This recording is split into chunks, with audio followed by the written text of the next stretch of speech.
Welcome to Mr. Sleepy Stories. Tonight, we'll have a gentle chat about owls. These remarkable birds live on almost every continent, adapting to forests, deserts, and even cities with quiet skill. Their large, forward-facing eyes give them depth perception in low light, while their near-silent flight helps them move unseen through the night. Some can locate prey by sound alone, and a few species even hunt during the day. Each one plays an important role in keeping ecosystems balanced, quietly maintaining harmony from the shadows. If you enjoy what I do here, please like, subscribe, and share your experiences with this video topic in the comments below. I'd love to read your stories and hear how these calming facts help you relax before bed.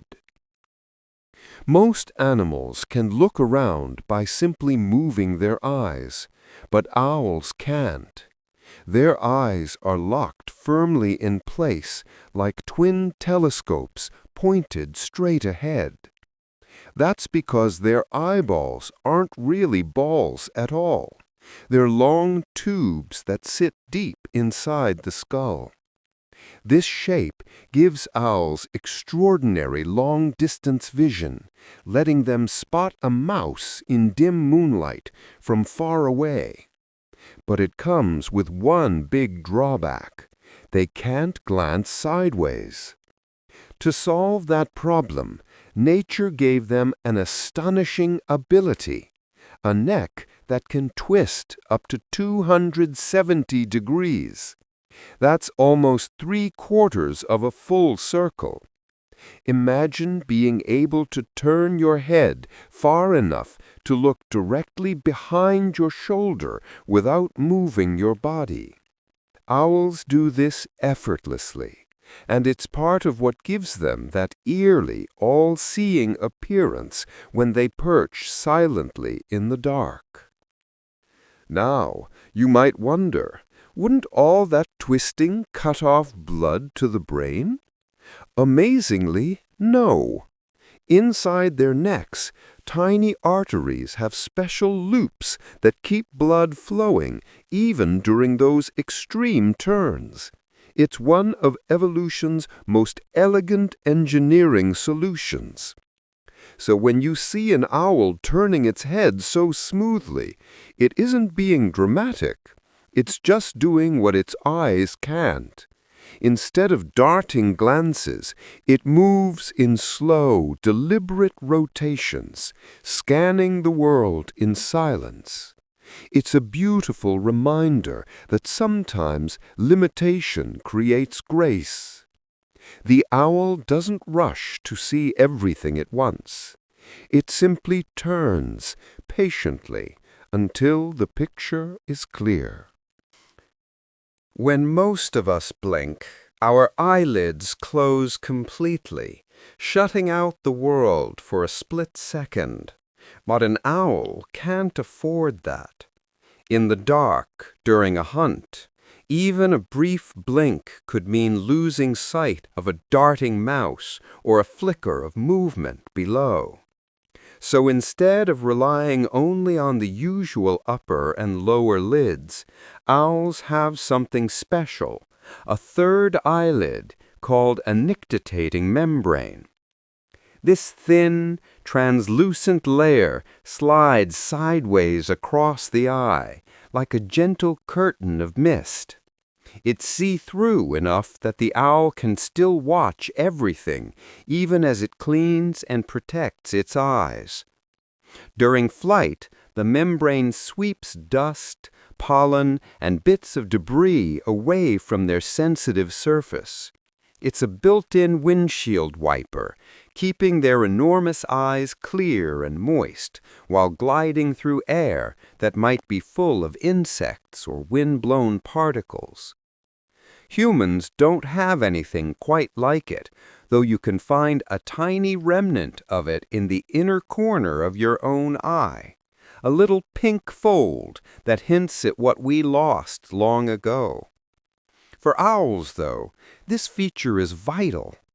Their vision is their entire world.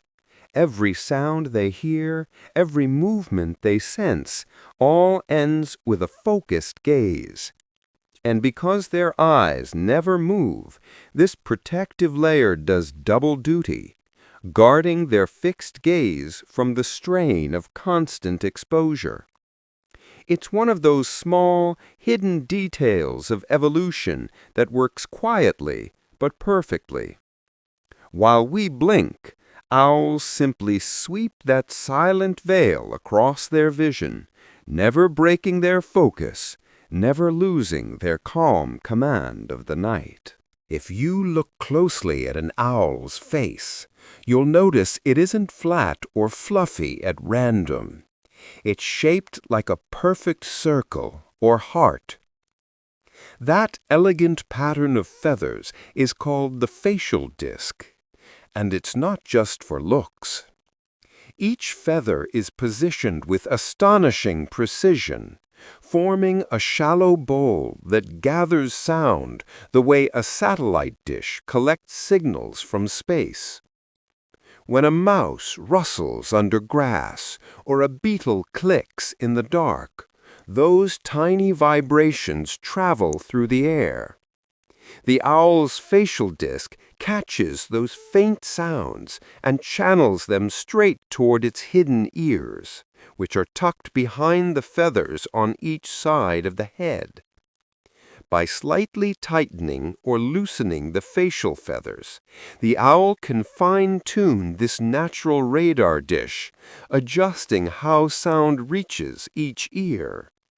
It's a bit like how we cup our hands around our ears to hear better. But imagine having that ability built into your face, working with absolute precision. The result is hearing so sensitive that some owls can detect prey moving beneath a blanket of snow, guided only by the softest squeak or rustle. The design is also part of what gives owls their signature expression, that round, alert face that seems to listen as much as it watches. Every curve of that disc is a tool of silence and focus. It's beauty with purpose, not decoration, but engineering born of evolution. So when you see an owl staring from a tree, still as stone, remember, it isn't just looking, it's listening, perfectly tuned to the world's quietest sounds, gathering whispers from the night through a face designed for hearing. One of the most extraordinary secrets of an owl's hunting skill lies in something you'd never see: the uneven placement of its ears. One ear sits a little higher on the skull, the other slightly lower. It might sound like a flaw, but it's one of nature's smartest acoustic tricks. This tiny difference in height lets the owl tell exactly where a sound is coming from, not just left or right, but also up or down. Here's how it works. When a mouse scurries across the forest floor, the sound reaches each ear at a slightly different time and volume. The higher ear might catch the noise a fraction of a millisecond earlier, while the lower ear hears it a touch softer. The owl's brain instantly measures these micro differences and maps the sound's precise location in three-dimensional space. It's so accurate that an owl can strike prey hidden under leaves or snow, guided only by hearing. Humans, by comparison, hear mostly in a flat plane. We can tell if something is to our left or our right, but not as precisely above or below. Owls, though, hear in layers. They build an invisible picture of the world using sound alone. In the total blackness of night, where even moonlight fails, that skill becomes pure magic. The owl doesn't search with eyes, it listens with mathematical precision. A heartbeat, a breath, a rustle, nothing escapes that asymmetrical design. It's easy to think of their great eyes as their main power, but in truth, their ears are what make them silent rulers of the dark. Each twist of the head, each pause in stillness is the world's most perfect listening act. A difference of 0.00003 seconds. That's 30 millionths of a second. To most creatures, that's nothing. But to certain owls, that tiny sliver of time is everything. Their brains can register that minute delay between when a sound reaches one ear and the other, and from it they can tell exactly where that sound came from. Imagine standing in a completely dark forest, unable to see your hand in front of you. Somewhere nearby, a mouse twitches its tail. The noise it makes reaches the owl's left ear just a fraction sooner than the right, and that's all it takes. Instantly, the owl knows not only the direction, but the distance and even the angle of the sound. The barn owl is especially famous for this.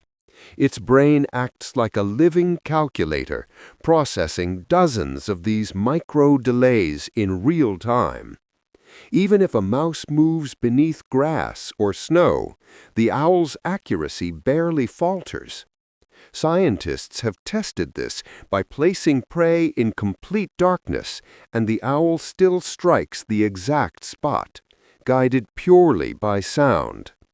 For humans, our ears are brilliant, but we can only detect time differences of around 0.003 seconds, 10 times slower. To us, that's still impressive. To an owl, it's ancient history. This kind of precision turns hearing into a kind of radar, painting a living map of the world through vibrations. It's a reminder that silence doesn't mean stillness, it means awareness. While the forest sleeps, an owl listens, measuring the faintest whispers of movement with accuracy that borders on supernatural. In the quiet dark, every heartbeat counts, and for the owl, every heartbeat is heard. Some animals see the world in color. Barn owls hear it in layers. Their sense of hearing is so finely tuned that they can detect the faint heartbeat of a mouse buried beneath snow. Not the scurry, not the squeak, the heartbeat. Imagine that. A sound so soft, so hidden, yet still clear to an owl gliding above the frozen ground. This incredible ability comes from a perfect mix of design and patience. The barn owl's face acts like a radar dish, its curved feathers gathering and directing sound to its ears. Those ears, hidden behind the feathers, are slightly uneven in height. One catches higher-pitched sounds, the other lower. Together, they create a full, three-dimensional picture of every rustle, breath, and pulse below. When an owl hunts at night, it doesn't rely on sight alone. In the darkness of winter, snow muffles most noises. But that heartbeat, faint, rhythmic, steady, becomes a beacon.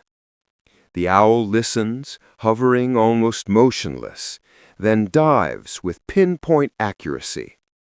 The prey never sees it coming because it was never seen at all. it was heard.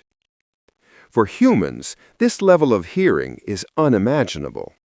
We can't pick up something so soft or so distant. But for the barn owl, this is everyday life. Its entire body is tuned for one thing: awareness in silence. That's why, when a barn owl sweeps over a field on a snowy night, it seems ghost-like, calm, focused, effortless. It's not magic, it's mastery, the kind that only nature could teach through a heartbeat beneath the snow. The secret behind an owl's ghost-like flight lies in the smallest of details, the edges of its feathers. Look closely, and you'll see they aren't smooth like most birds. Instead, they're lined with tiny comb-like serrations, so fine you could miss them unless you knew to look. Yet those delicate ridges perform a miracle of physics every time the owl takes to the air. When most birds flap their wings, air rushes over the edges and creates turbulence, the familiar whoosh or flap sound. Owls, however, have evolved feathers that scatter air instead of slicing it. The serrated edges break up the airflow into tiny streams, softening the sound until it all but disappears. The result is flight so quiet that even prey standing just below won't hear a thing. Researchers have recorded barn owls flying past sensitive microphones, and the result is astonishing: nearly pure silence. The sound of the air, the movement of feathers, even the landing, all almost undetectable.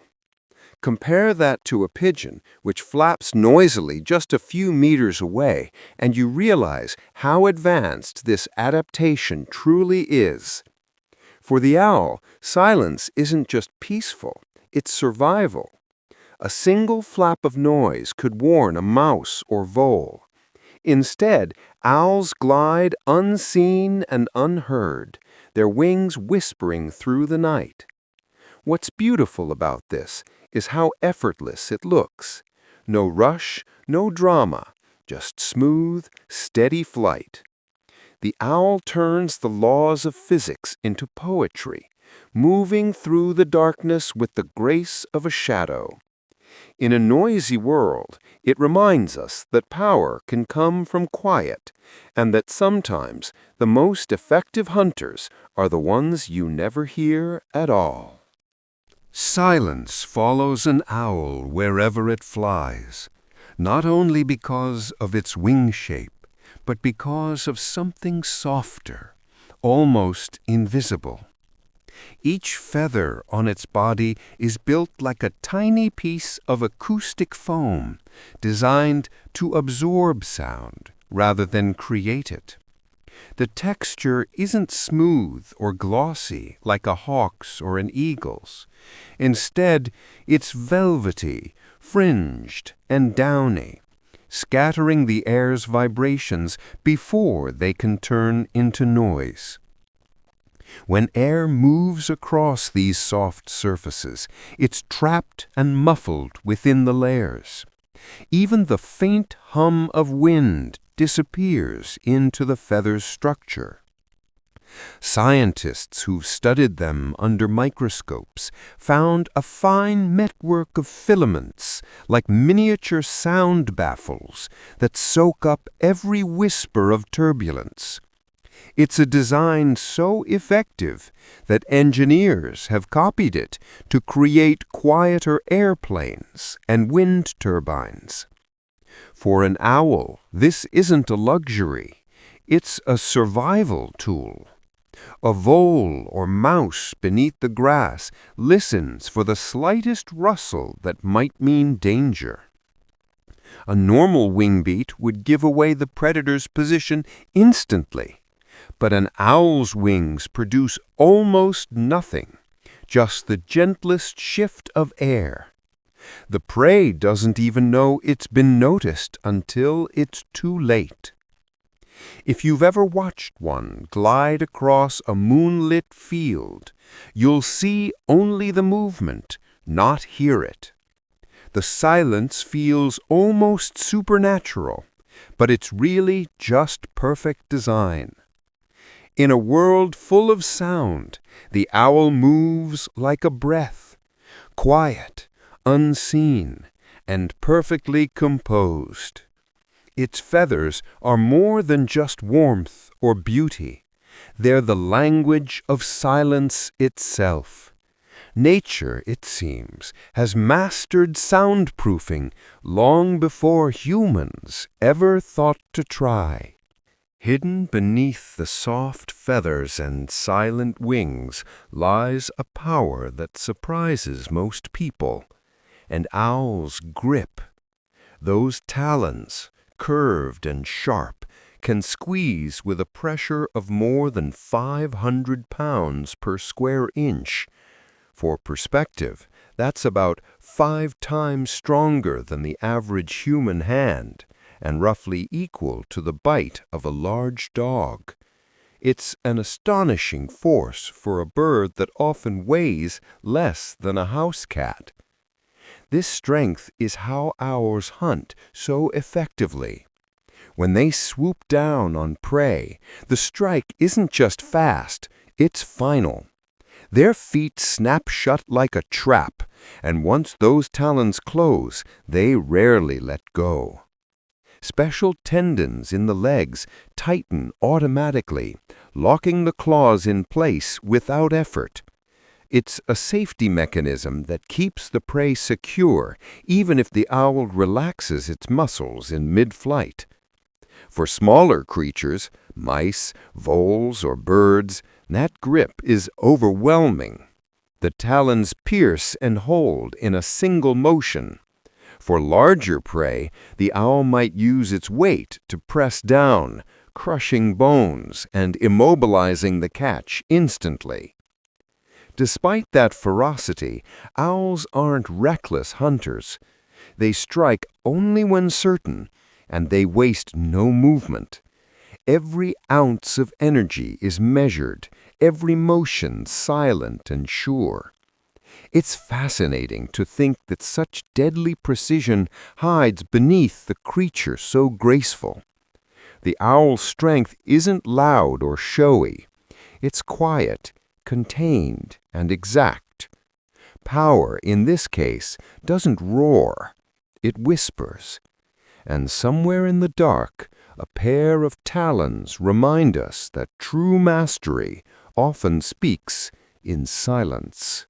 Among the many secrets hidden in an owl's design, one of the cleverest lies in its feet. Some species have a special toe that can swivel backward, a built-in adjustment tool for whatever task the owl faces. When perching on a branch, the toe points forward, forming a stable 3-to-1 grip. But when it's time to catch prey, that same toe rotates backward, creating a 2-and-2 formation that locks around the target like a perfect set of pincers. Most birds can't do this. Their toes are fixed in position, designed only for perching or walking. Owls, however, need versatility.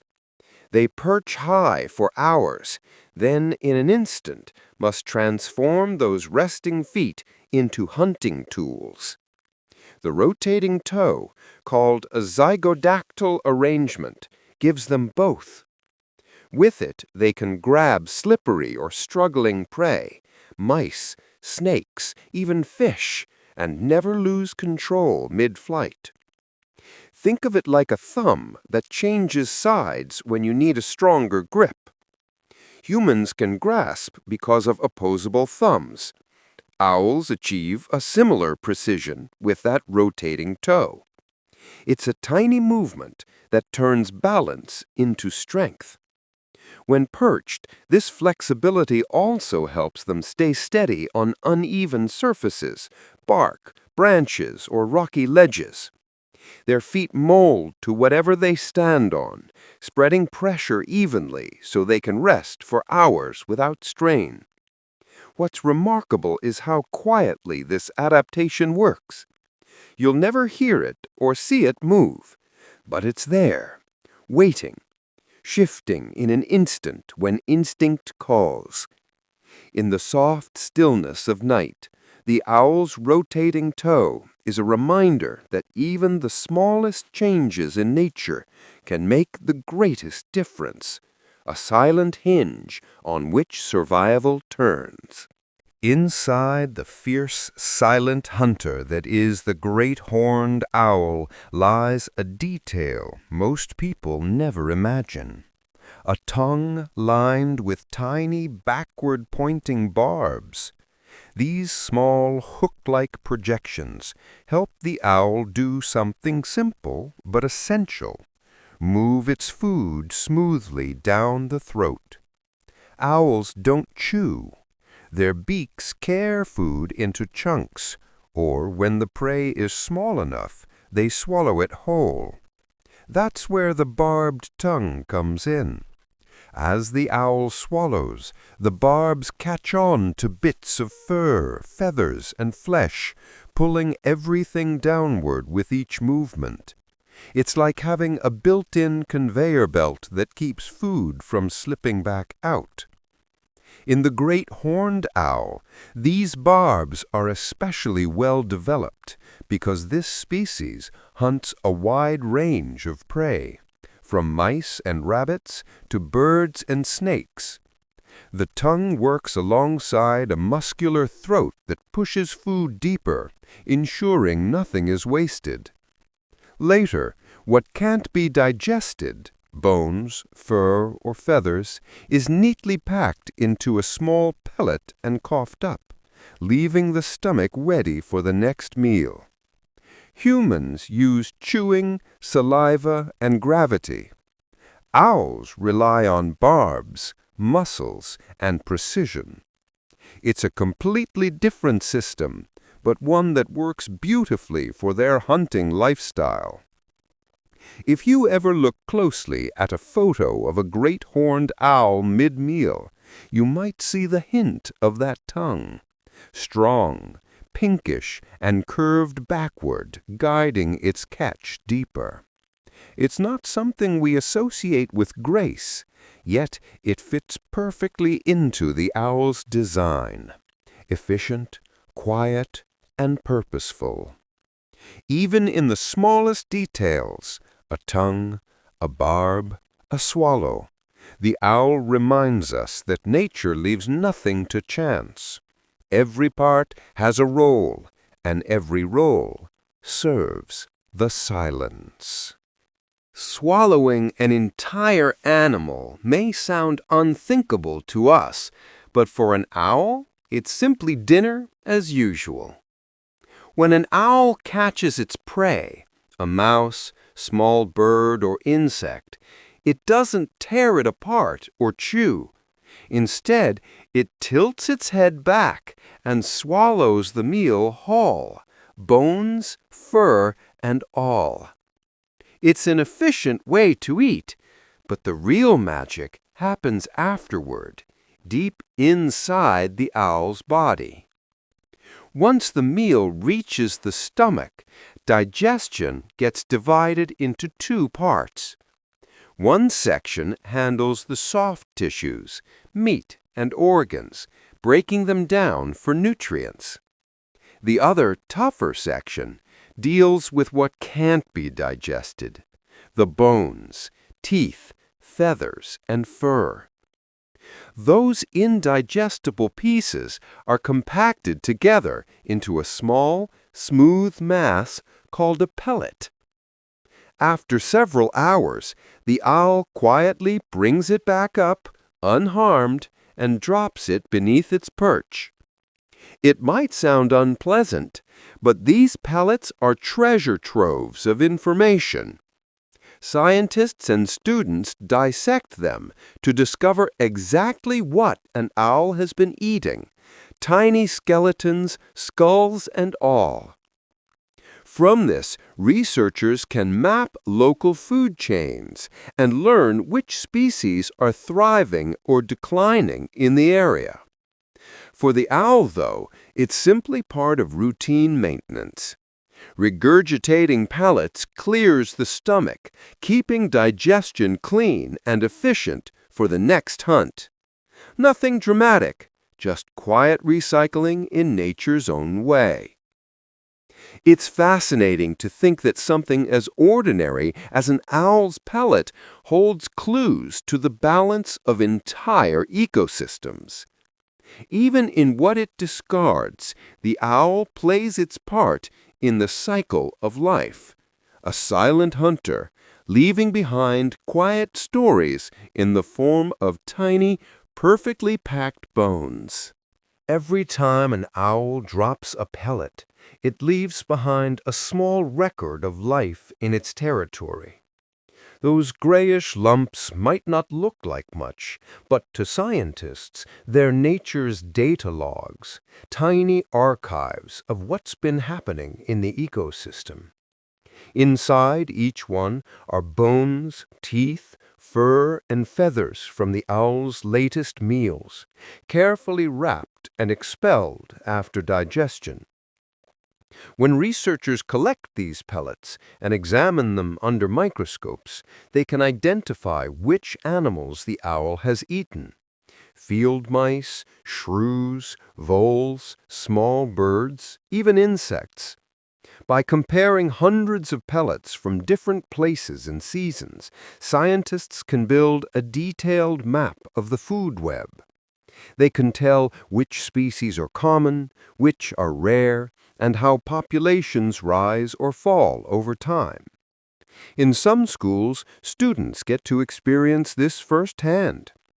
They open the sterilized owl pellets, gently separate the contents, and try to piece together the tiny skeletons inside. It's part science, part puzzle, a quiet connection to how life interacts in the wild. For ecologists, this is powerful information.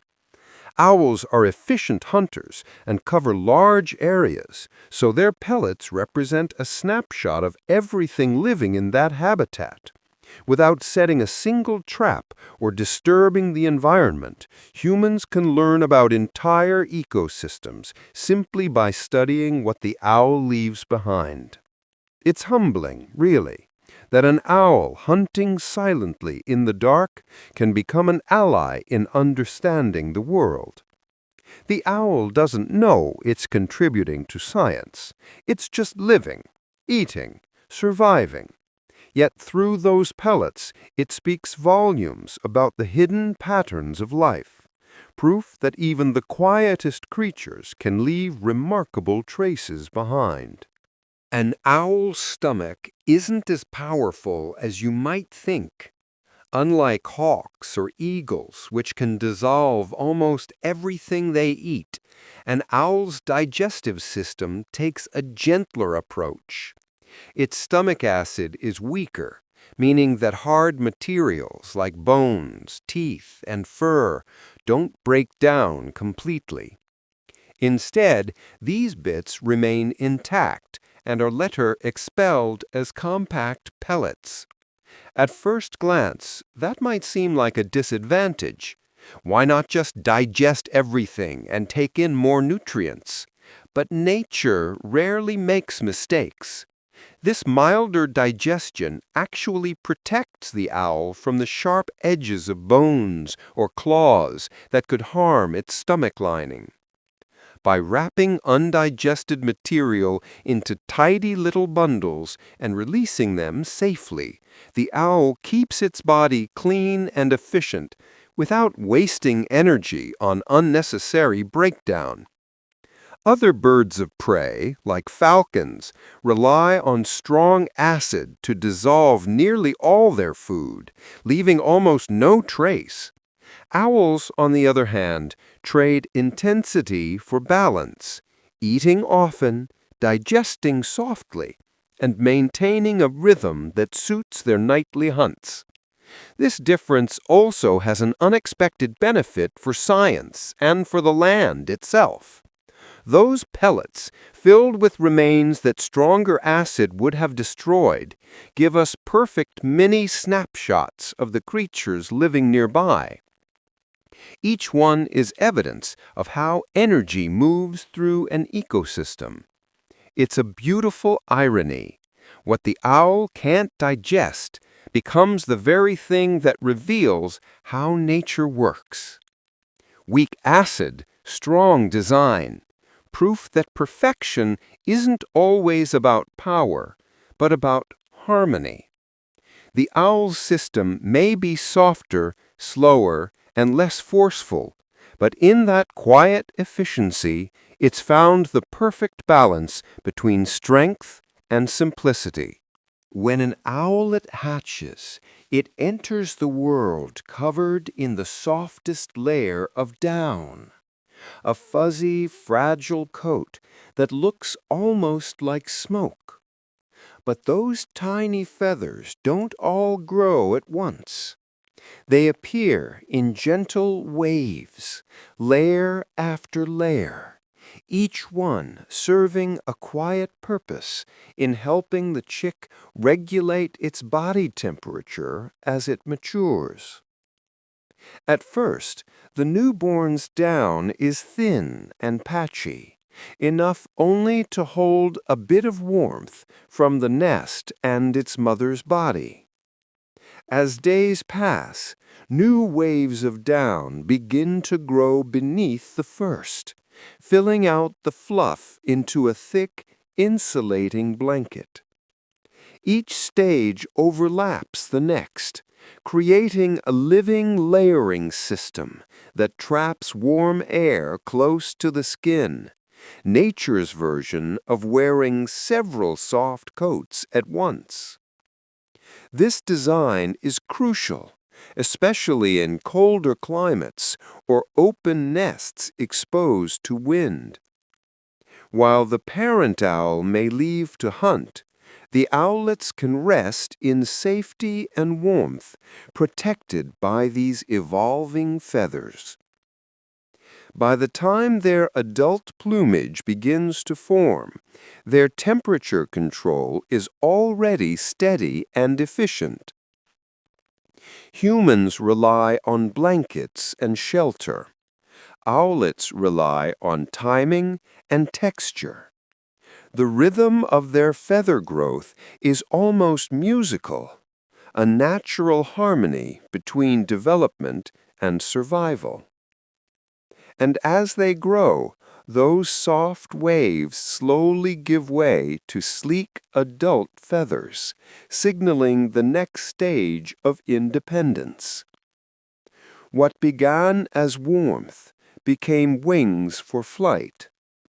It's a beautiful reminder that in nature, even something as small as the pattern of feathers carries quiet wisdom, warmth, patience, and the slow, steady unfolding of life. Balance doesn't always mean symmetry, at least not for owls. In many species, the ears aren't lined up evenly on the head. One sits slightly higher, the other a little lower. At first glance, that might look like a mistake of nature, but it's actually one of evolution's smartest adjustments. This uneven design allows owls to pinpoint sounds not just from side to side, but also from above and below. When a sound reaches their ears, it arrives at each one at a slightly different time and intensity. The owl's brain measures those differences with astonishing precision, building a three-dimensional sound map of its surroundings. So, if a mouse rustles under a pile of leaves or a cricket chirps on a branch above, the owl knows exactly where it is, even in total darkness. Humans can hear direction too, but mostly across a flat plane. We struggle to tell whether a sound is coming from higher or lower without moving our heads. An owl never needs to guess. Its uneven ears, combined with its facial disc that funnels sound forward, create a complete acoustic picture of the world. This asymmetry is most developed in species like the barn owl and the great gray owl, whose survival depends on sound more than sight. Their hunting accuracy is so refined that they can strike prey under snow or grass with pinpoint precision, guided entirely by hearing. It's a wonderful reminder that perfection doesn't always look even or orderly. Sometimes the best design comes from imbalance, a quiet, clever twist that gives the owl mastery over the night. In the still darkness, that small difference becomes the difference between searching and finding.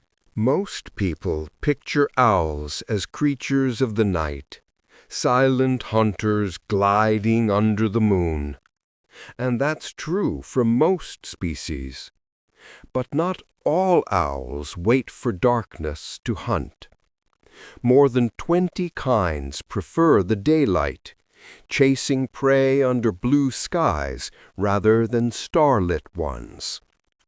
These diurnal owls have adapted beautifully to a different rhythm of life, showing just how flexible nature can be. Take the snowy owl, for instance. Living in the Arctic means enduring endless summer days when the sun never truly sets. To survive there, these owls hunt in full light, relying on sharp eyes instead of shadows. Their brilliant white plumage blends into the snow, whether it's day or night, giving them the advantage of camouflage at any hour. The northern hawk owl is another daylight hunter. It perches on treetops, scanning open landscapes for rodents, diving with incredible precision when it spots movement. Its name fits.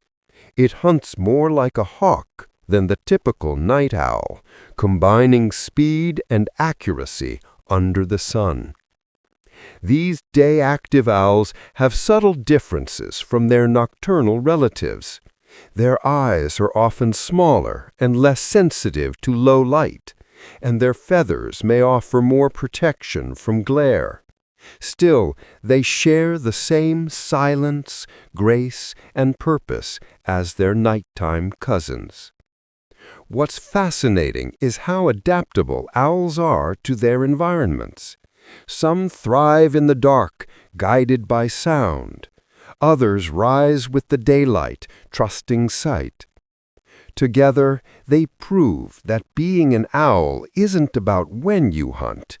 It's about how perfectly you fit the world around you. Whether under stars or sunshine, the owl remains what it has always been: the patient watcher, the master of stillness, and the silent hunter of time. Patience is one of an owl's greatest weapons. Unlike hawks or falcons that patrol the skies in constant motion, many owls prefer to perch quietly and wait, motionless, alert, and nearly invisible. This strategy, known as sit-and-wait hunting, turns stillness into an art form. From their chosen perch, an owl listens to the world unfold. Every squeak, rustle, or faint movement below is processed with razor-sharp focus. Their hearing is so sensitive that they can separate one sound from another, even when it's buried beneath layers of wind or leaves. Only when they know the exact location of their prey, not an estimate but a pinpoint, do they move. And when they move, it's instant. One smooth dive, a burst of air, and the strike is done. There's no wasted effort, no second attempt. Everything happens in a single, precise motion. The prey never hears the approach, never sees the shadow coming. For the owl, patience isn't waiting idly. It's the steady sharpening of awareness until the perfect moment arrives. This hunting style also conserves energy, a vital advantage for creatures that often live where food can be scarce. A quiet perch and careful listening cost nothing, but rushing and chasing do. Nature, as always, rewards efficiency. It's easy to see this as a simple instinct, but there's something graceful about it too. A kind of calm discipline. While the forest hums around them, the owl stays still, knowing when to act and when to rest. It's a reminder that in both life and nature, sometimes the best results come not from constant motion, but from waiting, silently, patiently, until the moment is just right. A barn owl doesn't just rely on sharp hearing and silent wings. It also remembers. Over time, these birds build detailed mental maps of their hunting territories, recalling every field, fence line, and hedgerow as if they've studied the land for years. This memory allows them to move through the night with effortless precision, even when the moon is hidden and the world around them is pitch black. When a barn owl hunts, it doesn't wander aimlessly. It follows invisible routes, gliding low over areas it knows well. Places where prey tends to hide, where the ground dips slightly, or where the wind carries sound differently. Scientists have found that barn owls return to the same hunting paths again and again, navigating by familiar cues like tree lines, riverbanks, and even the shape of barns themselves. It's a kind of spatial memory, similar to how humans remember the layout of their homes or neighborhoods. Except the owl does it in near total darkness, guided mostly by hearing and subtle environmental signals. Each successful hunt adds to its internal map, helping it predict where prey might appear next. This memory doesn't just save time, it saves energy. By knowing exactly where to fly and where to listen, the owl avoids wasting precious strength on empty areas. It's an elegant combination of instinct and intelligence. Instinct to hunt, intelligence to remember where success is most likely. In the end, what looks like random flight is really a silent routine, practiced, perfected, and remembered. The barn owl may seem like a ghost drifting over fields, but it's a careful navigator, moving through a world it knows by heart. Across open fields and forest edges, owls often move through the air in ways we can't see, along routes they know by memory, silent owl highways that connect their favorite perches and hunting zones. These invisible paths aren't random.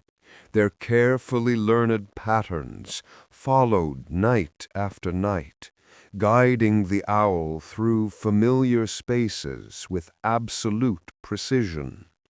Once an owl finds an area rich in prey, it studies the landscape without even trying. The position of trees, the direction of wind, the sound of running water, all of it becomes part of a mental map. Soon the owl knows every safe landing branch, every open patch where mice might scurry, every shadow that hides a meal. When darkness falls, it doesn't need to search blindly. It simply follows the routes it has already mastered. Much like how we drive home on the same roads each day, owls rely on repetition and memory. These routes help them conserve energy and avoid collisions in the dark. Even small variations, like a fallen branch or shifting terrain, are quickly learned and adjusted for. To someone watching from the ground, the owl's flight might look spontaneous, drifting smoothly across the night. But in reality, it's a practiced journey, rehearsed hundreds of times. The owl glides from perch to perch, scanning, listening, pausing, then continuing along its well-worn trail. There's something quietly poetic about that, a creature of the wild living entirely by instinct, yet shaped by routine and familiarity. While we create roads and sidewalks to navigate our world, the owl needs none. Its highways are written in air and memory, unseen, unmarked, but known perfectly in silence. Not every owl relies on size or strength to stay safe. Some of the smallest species have learned to use their voices as weapons. When threatened or challenged, they mimic the deep, booming calls of much larger owls, a clever trick that convinces rivals or predators that a more powerful bird is nearby. In the darkness, sound alone can shift the balance of power. Take the pygmy owl, for instance. Barely larger than a sparrow, it's fearless but smart. When another owl or bird invades its territory, the pygmy owl lets out a call that sounds startlingly similar to a big, aggressive species, the kind that smaller creatures know better than to mess with.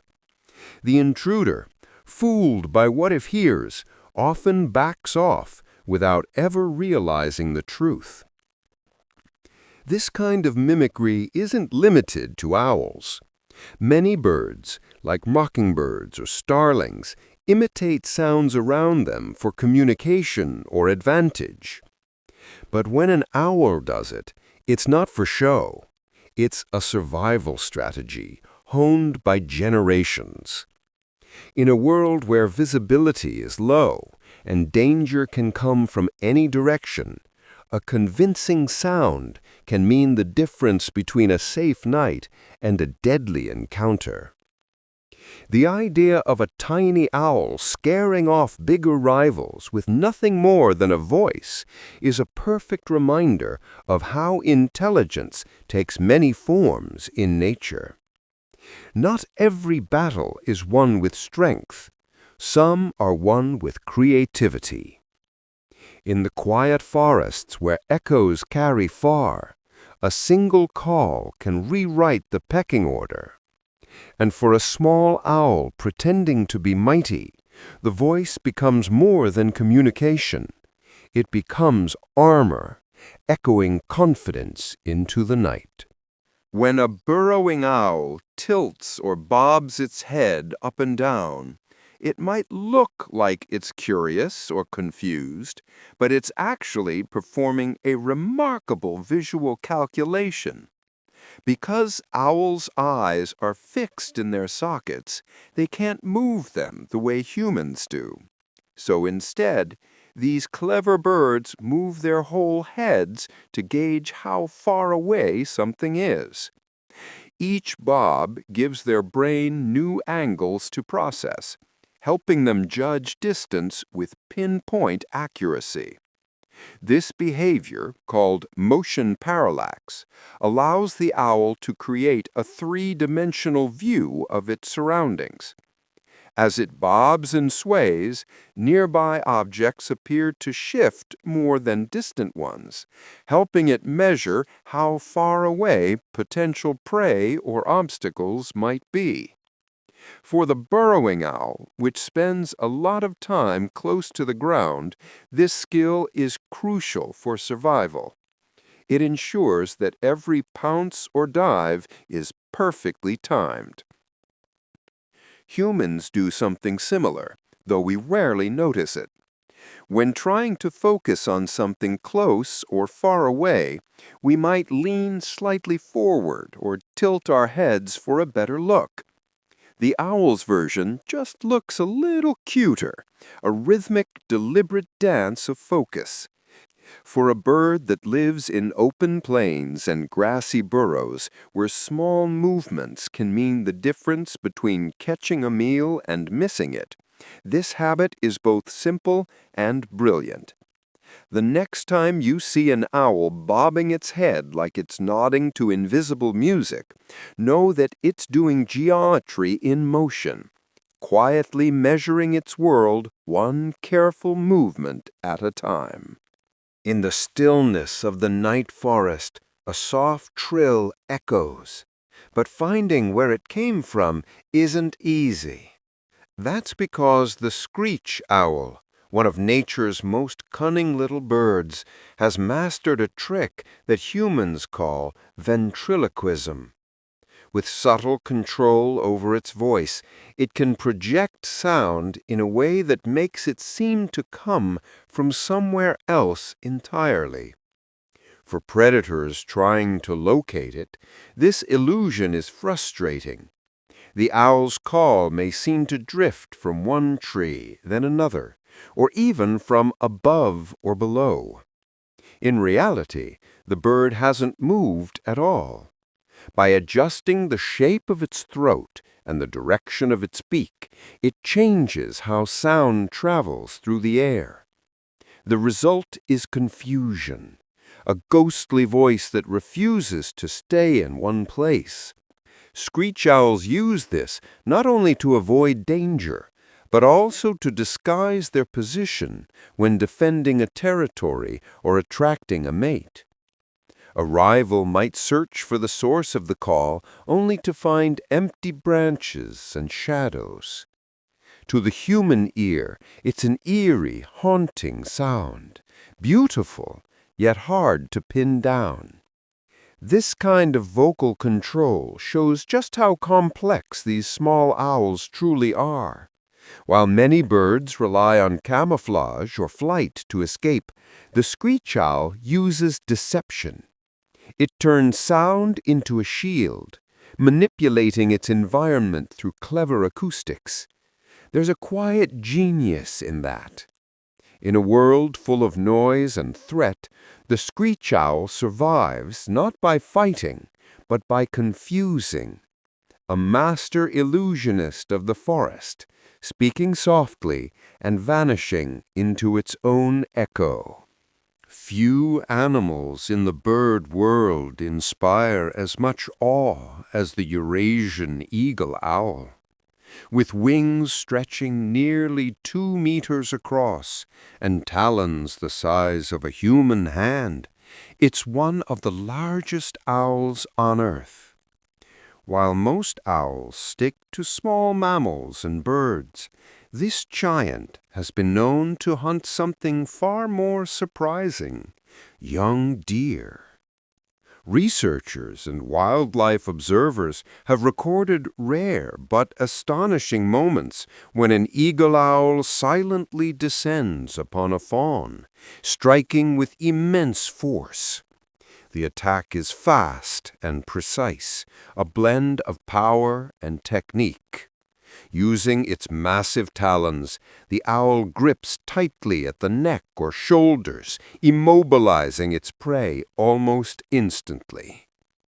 For a creature that hunts mostly under the cover of darkness, the ability to overpower something that large is remarkable. Despite its strength, the Eurasian eagle owl doesn't hunt recklessly. Deer are not its regular diet. They're an opportunity, taken only when conditions are right, when the fawn is young, weak, or alone. More often, the owl feeds on rabbits, foxes, and other medium-sized animals, proving that it can adjust its strategy to whatever its environment provides. Seeing such a powerful bird glide silently through the night is both humbling and unsettling. It reminds us that nature doesn't divide the world into small or large, only into what can survive. The Eurasian eagle owl is proof of how adaptable and formidable these birds can be, masters of balance between strength and silence. In a world where most predators roar or chase, this owl kills with quiet efficiency. No sound, no struggle, just the still certainty of a hunter perfectly tuned to the night. Some owls dominate the sky with wide wings and powerful talons. And then there's the elf owl, proof that strength isn't always measured in size. Weighing less than a golf ball, this tiny bird holds the title of the smallest owl in the world. An adult elf owl stands only about 5 inches tall, small enough to fit comfortably in the palm of a hand. Yet, despite its delicate frame, it's perfectly adapted for life in the wild deserts of North America. Instead of hunting mammals or birds, elf owls focus on insects, moths, beetles, and crickets that emerge at dusk. They dart out from tree hollows or abandoned woodpecker holes, catching prey mid-air with surprising precision. Their movements are quick and agile, more like a swallow than the heavy, gliding flight we associate with larger owls. When danger appears, their defense is not to fight, but to vanish. They slip into shadows or hide in their nest cavities, blending with the bark. Their soft brown-gray feathers make them nearly invisible under moonlight. Even their call, a gentle, high-pitched whit-whit, sounds more like a songbird than a predator. It's easy to overlook something so small, but the elf owl thrives exactly because of its size. Being light allows it to perch on thin branches where heavier birds can't follow. Being quiet helps it survive among larger, louder hunters. In a world that often celebrates the powerful, the elf owl is a lovely reminder that success in nature comes in many forms. Even the tiniest creature can command the night, softly, skillfully, and unseen. Winter doesn't slow the great gray owl. When the world lies frozen and silent, this majestic bird continues to hunt with a precision that borders on unbelievable. Beneath layers of snow, sometimes more than half a meter thick, small rodents move through hidden tunnels. The owl never sees them, but it hears them. And when it's sure, it strikes with incredible force, breaking straight through the crusted snow to seize its prey. Its hearing is the key. The great gray owl's facial disc works like a radar dish, capturing even the faintest sound, the scurry of feet, the rustle of fur, buried under ice and powder. With ears positioned asymmetrically, it can pinpoint the exact spot, even when the prey is completely invisible. Once the target is located, the owl dives. Its powerful wings fold in close, and its heavy body crashes through the frozen layer with stunning accuracy. Other predators might dig or sniff around. The owl simply dives, talons first, trusting its instincts and senses. When it emerges, it often carries a vole or mouse that never even knew danger was above. In the snowbound forests of the far north, where temperatures drop below freezing for months, this skill is more than impressive, it's essential. The great gray owl's ability to hunt through barriers of snow allows it to survive where few others can. Watching one hunt is like watching patience meet precision. It listens, it waits, then acts in a single perfect motion. The snow may hide life from sight, but for the great gray owl, the world beneath is never silent. It's just waiting to be heard. For the tawny owl, darkness is more than a setting, it's an ally. Researchers have found that these owls hunt more successfully on nights when the moon stays hidden. It might seem odd at first. After all, wouldn't some light make it easier to see? But for a tawny owl, the deep blackness of a moonless night offers something far better: silence. On bright nights, small animals like mice and voles become nervous. The glow of the moon casts long shadows, making them easier to spot. They move more cautiously, listening for danger with heightened attention. But when the sky is dark and the world feels safe, their guard lowers. They scurry more, feed more, and make more noise, tiny sounds that reach the owl's finely tuned ears. The tawny owl doesn't need moonlight to see. Its eyes are adapted to gather the faintest traces of starlight, and its hearing can locate prey with perfect precision, even in total darkness. When there's no reflected light to betray its approach, it becomes almost invisible. Every beat of its wing is silent, every movement deliberate. This delicate balance between light and sound is one of nature's quiet wonders. The absence of the moon, something we might barely notice, changes the entire rhythm of the night. For the owl, it means opportunity. For its prey, it's a subtle trap woven by the sky itself. When the world falls into true darkness, the tawny owl takes full command of it, unseen, unheard, and unstoppable.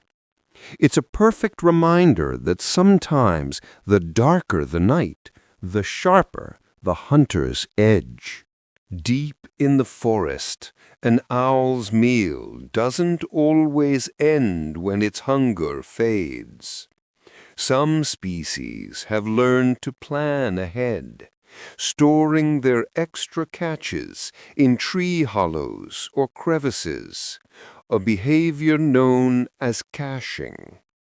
It's a quiet, instinctive form of preparation, ensuring that when hunting becomes difficult, there's still food waiting in the shadows.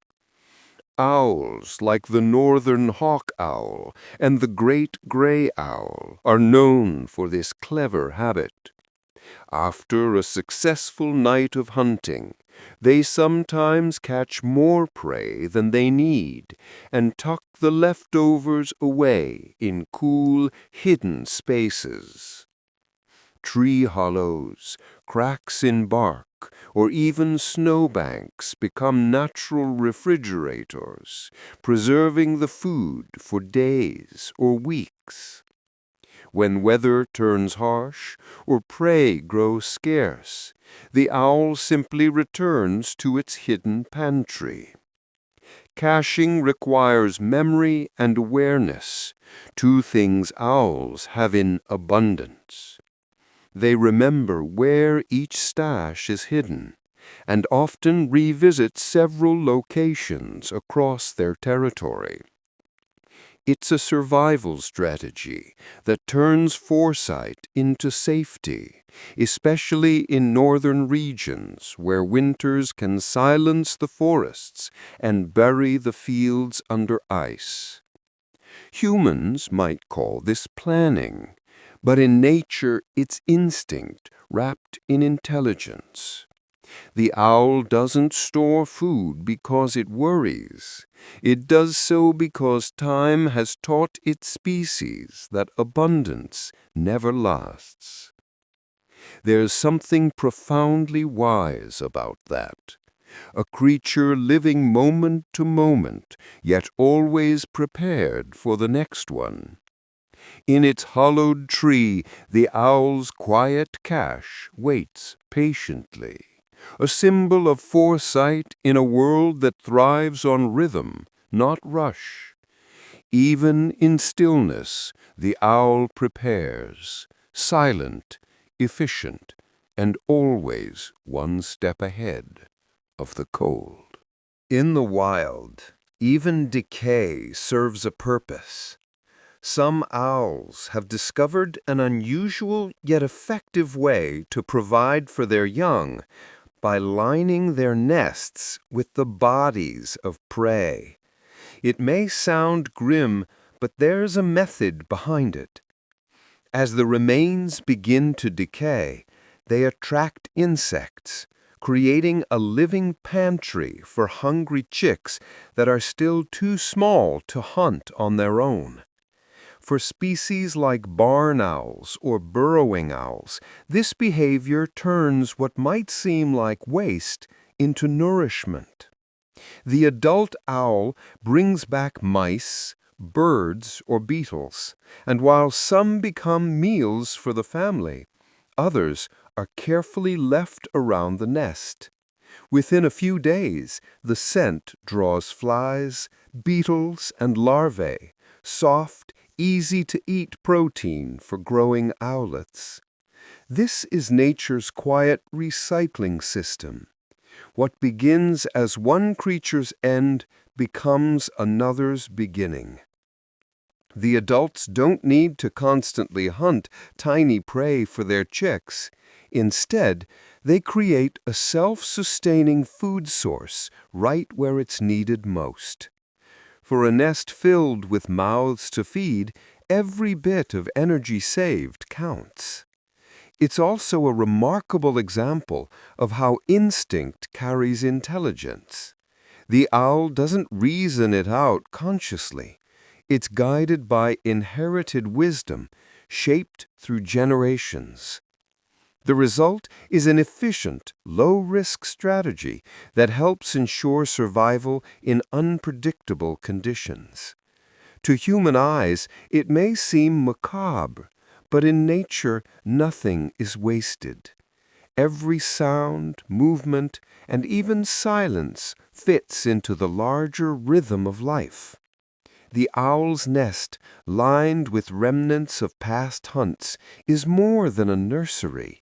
It's a small reminder that even in stillness and decay, life quietly continues to feed life.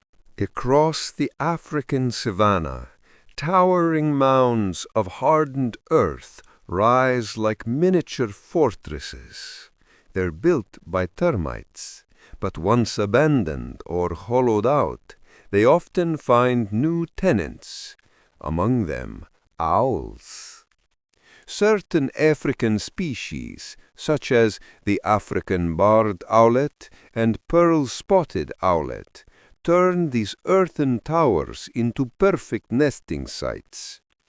A termite mound may not look like much to us, but to an owl, it's an ideal real estate. The walls are thick and sturdy, providing safety from predators and harsh weather. Inside, the temperature stays surprisingly steady, thanks to the mound's natural insulation. Even when the African sun blazes outside or the night cools sharply, the air inside remains calm and balanced, a stable nursery for delicate eggs and growing chicks. These owls often take over old tunnels left behind by other animals or hollow chambers created when termites abandon part of their structure. The result is a secure, hidden nest at just the right height off the ground, sheltered from snakes, heat, and wind.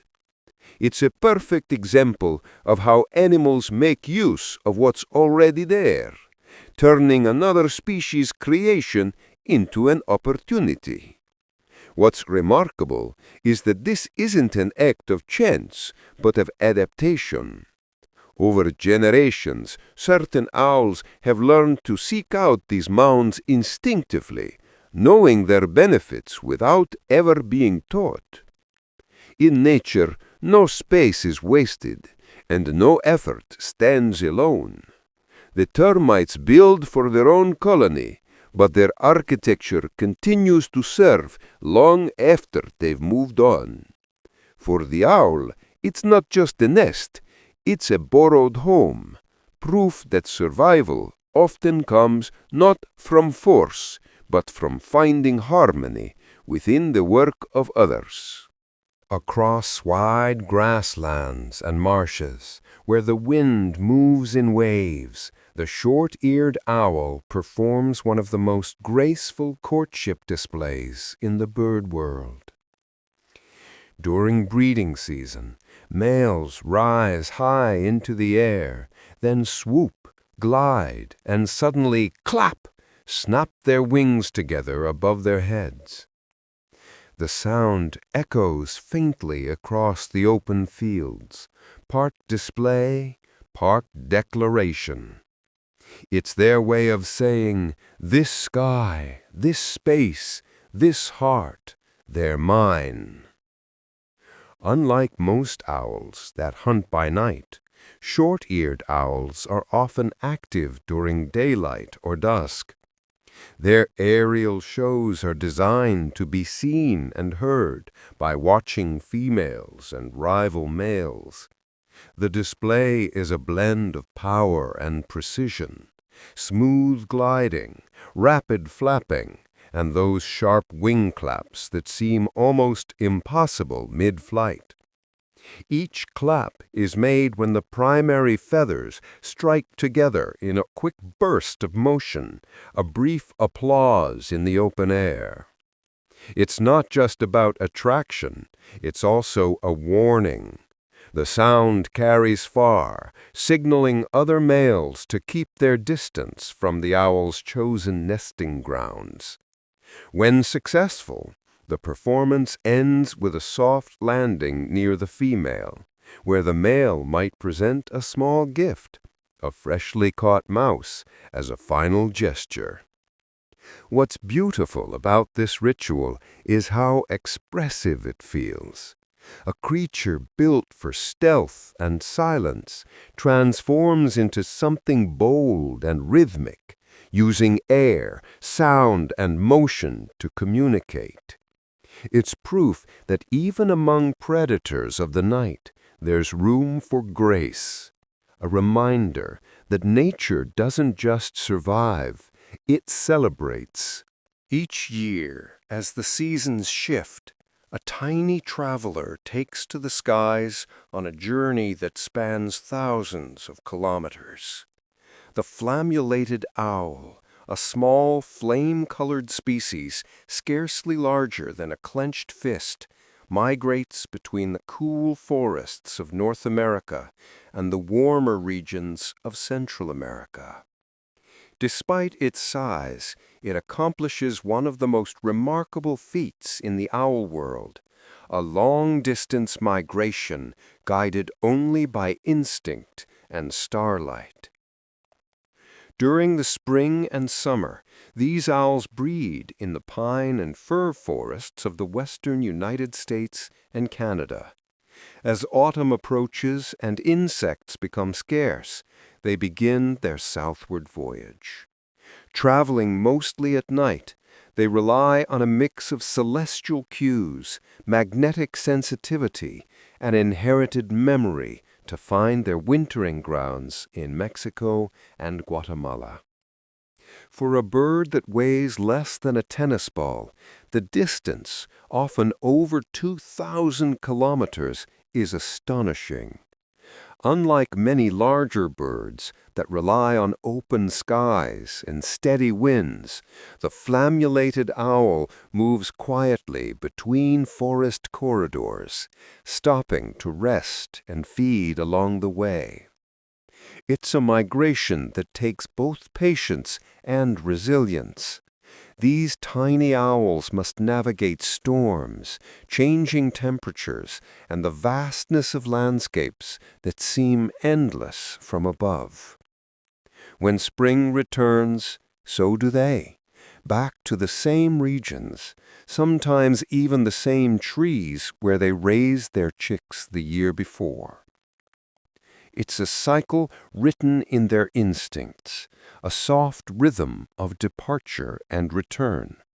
For such a small, quiet bird, the journey is an epic reminder that determination isn't about size or strength, it's about purpose. The flammulated owl's migration turns distance into devotion, written across the night sky, year after year. In the world of owls, construction isn't always necessary. While some birds spend days weaving twigs or shaping mud, many owls prefer a simpler, more practical approach. They move into homes that others have already built. Old nests made by hawks, crows, or ravens often become prime real estate for these silent hunters. The great horned owl is especially known for this behavior. When the breeding season begins, a pair will search not for branches to gather, but for a sturdy, abandoned nest in a tall tree. Sometimes they choose old crow nests. Other times they settle into a former hawk's fortress. If it's solid and safe, that's all they need. The owls make only minor adjustments, a few feathers here, a layer of down there, then claim it as their own. This habit isn't laziness, it's efficient. Building a nest from scratch would take time and energy better spent hunting or protecting eggs. By recycling what's already there, owls can begin nesting earlier in the season, giving their chicks a better chance at survival. In nature, timing can be everything. There's also a quiet kind of coexistence in this practice. One species finishes its cycle, and another continues it, the nest itself becoming part of a shared rhythm of life. Watching a great horned owl sitting proudly in an old hawk's nest is a reminder that survival doesn't always mean starting over. Sometimes it means seeing the value in what's already been made, using the past as the foundation for the future. In the quiet forests and open plains, even an empty nest is never wasted. It's simply waiting for its next story to begin. Life on the ground requires a bit of creativity, and few birds show it better than the burrowing owl. Living in open grasslands and deserts, these small owls make their homes in underground tunnels, often old burrows abandoned by prairie dogs or tortoises. But what makes them truly fascinating is their unusual way of decorating the front porch with dung. It's not as unpleasant as it sounds. It's strategy. The burrowing owl scatters small bits of animal dung around the entrance of its burrow. This may look odd, but there's genius behind it. The dung attracts beetles and other insects, which happen to be some of the owl's favorite snacks. Instead of flying far and wide to hunt, the owl turns its doorstep into a self-replenishing buffet. Researchers studying this behavior discovered that burrowing owls who use dung decorations catch significantly more insects near their burrows than those who don't. It's a clever blend of patience and planning. Let the smell do the work, and dinner comes to you. Even better, the extra food supply helps feed the growing chicks, giving the family an easy meal without constant hunting trips. In hot, open habitats where food can be unpredictable, this simple trick makes all the difference. It's recycling, pest control, and grocery shopping all in one. There's something quietly brilliant about such behavior. The burrowing owl doesn't build high in trees or hunt by stealth in darkness. It engineers opportunity right where it lives. A little creativity, a little patience, and suddenly survival becomes a matter of clever design. Proof that even the smallest creatures can be the smartest problem solvers in nature's grand workshop. In the dark of the night, where sight means little, sound becomes everything. For barn owls, this goes beyond hunting. It's how they find and recognize one another. Studies have shown that barn owls can identify their mates purely by voice, even when surrounded by overlapping calls of other owls. Each barn owl has a slightly different call, a unique rhythm and tone, like a fingerprint in sound. To human ears, their hissing screeches might seem identical, but to another owl, the difference is clear as day. When a pair bonds, they learn each other's voices so deeply that even across long distances or through the echoes of a barn, they can find each other with ease. This recognition isn't just practical, it's emotional too. Barn owls are monogamous during the breeding season, often returning to the same partner year after year. Their calls reinforce that bond. The male's distinctive screech or the female's answering hiss isn't random noise. It's a form of reassurance, a way of saying, "I'm here, you're safe." For young owls still in the nest, voice recognition plays an important role as well. Chicks can distinguish their parents' calls from others, ensuring that when food arrives, they know exactly who's bringing it. It's fascinating to think that while humans might need light to see loved ones, barn owls navigate affection through sound. Their world is built not on sight, but on subtle tones in the night air. Small variations that carry meaning, memory, and connection. In their quiet way, barn owls remind us that love and familiarity aren't bound to vision. Sometimes it's the sound of a voice, soft, distinct, and steady, that becomes home. Every year, when the seasons shift and the nights begin to lengthen, many owls return to the same quiet places they've known before, the same hollow tree, the same rocky ledge, even the same partner waiting nearby.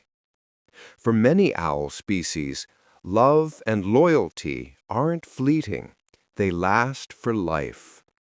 Barn owls, tawny owls, and great horned owls are known to form long-term bonds that endure through years, sometimes decades. Once they find a suitable nesting site, they return to it faithfully, repairing or reusing it season after season. These places become more than shelters. They're part of the pair's shared memory, a home shaped by time and trust. For these birds, stability is survival. A familiar nesting site means safety from predators and a proven spot for raising chicks. Returning year after year saves the effort of searching for a new place or defending unfamiliar territory. It also strengthens the bond between mates who rely on coordinated teamwork to raise their young, the male bringing food, the female guarding and warming the eggs. Even outside breeding season, bonded pairs often stay close, roosting in nearby trees or calling softly to one another. Their communication is subtle but constant, a simple call and response in the stillness of dusk, enough to reassure both that all is well. There's something quietly moving about this cycle. Two creatures meeting again in the same place, guided by instinct, but connected by habit and familiarity. It's not romance in the human sense, yet it carries a tenderness all its own. In a world that changes endlessly, the owl's return to its nest and to its lifelong mate feels like a promise kept between seasons, a small, steady rhythm of devotion in the wild. When dusk settles and the forest begins to quiet, a soft rhythm of sound often rises through the trees, two owls hooting together in perfect harmony. This is no random exchange, it's a duet, part of the courtship ritual shared by many owl species, a musical language that speaks of territory, trust, and connection. In these duets, the male usually begins with a series of steady, low calls. The female answers, her voice slightly higher in pitch. Soon the two blend their hoots into an overlapping rhythm, call and response, perfectly timed, as though rehearsed. To the untrained ear, it might sound like ordinary owl chatter, but each pair has its own subtle pattern, a vocal signature unique to them. This synchronized calling serves several purposes. It reinforces the bond between mates, helping them coordinate hunting, nesting, and protection. It also signals to rival owls that the territory is occupied, that this forest, this field, already belongs to a pair working in harmony. Researchers have observed that pairs who duet regularly often have stronger breeding success, suggesting that communication is as vital to owls as it is to humans. Their duet is more than sound. It's reassurance. It says, "I'm here with you. We're in this together." There's something deeply peaceful about it. Two voices weaving through the night air, neither competing nor leading, just blending into one steady song. In a world full of noise, the owls remind us that true connection doesn't need volume or words. Sometimes all it takes is rhythm. Two hearts echoing softly across the dark, keeping time with each other beneath the stars. In the owl world, size tells a different story. While many bird species have larger or striking males, owls flip that rule. In most species, the females are bigger, heavier, and often stronger.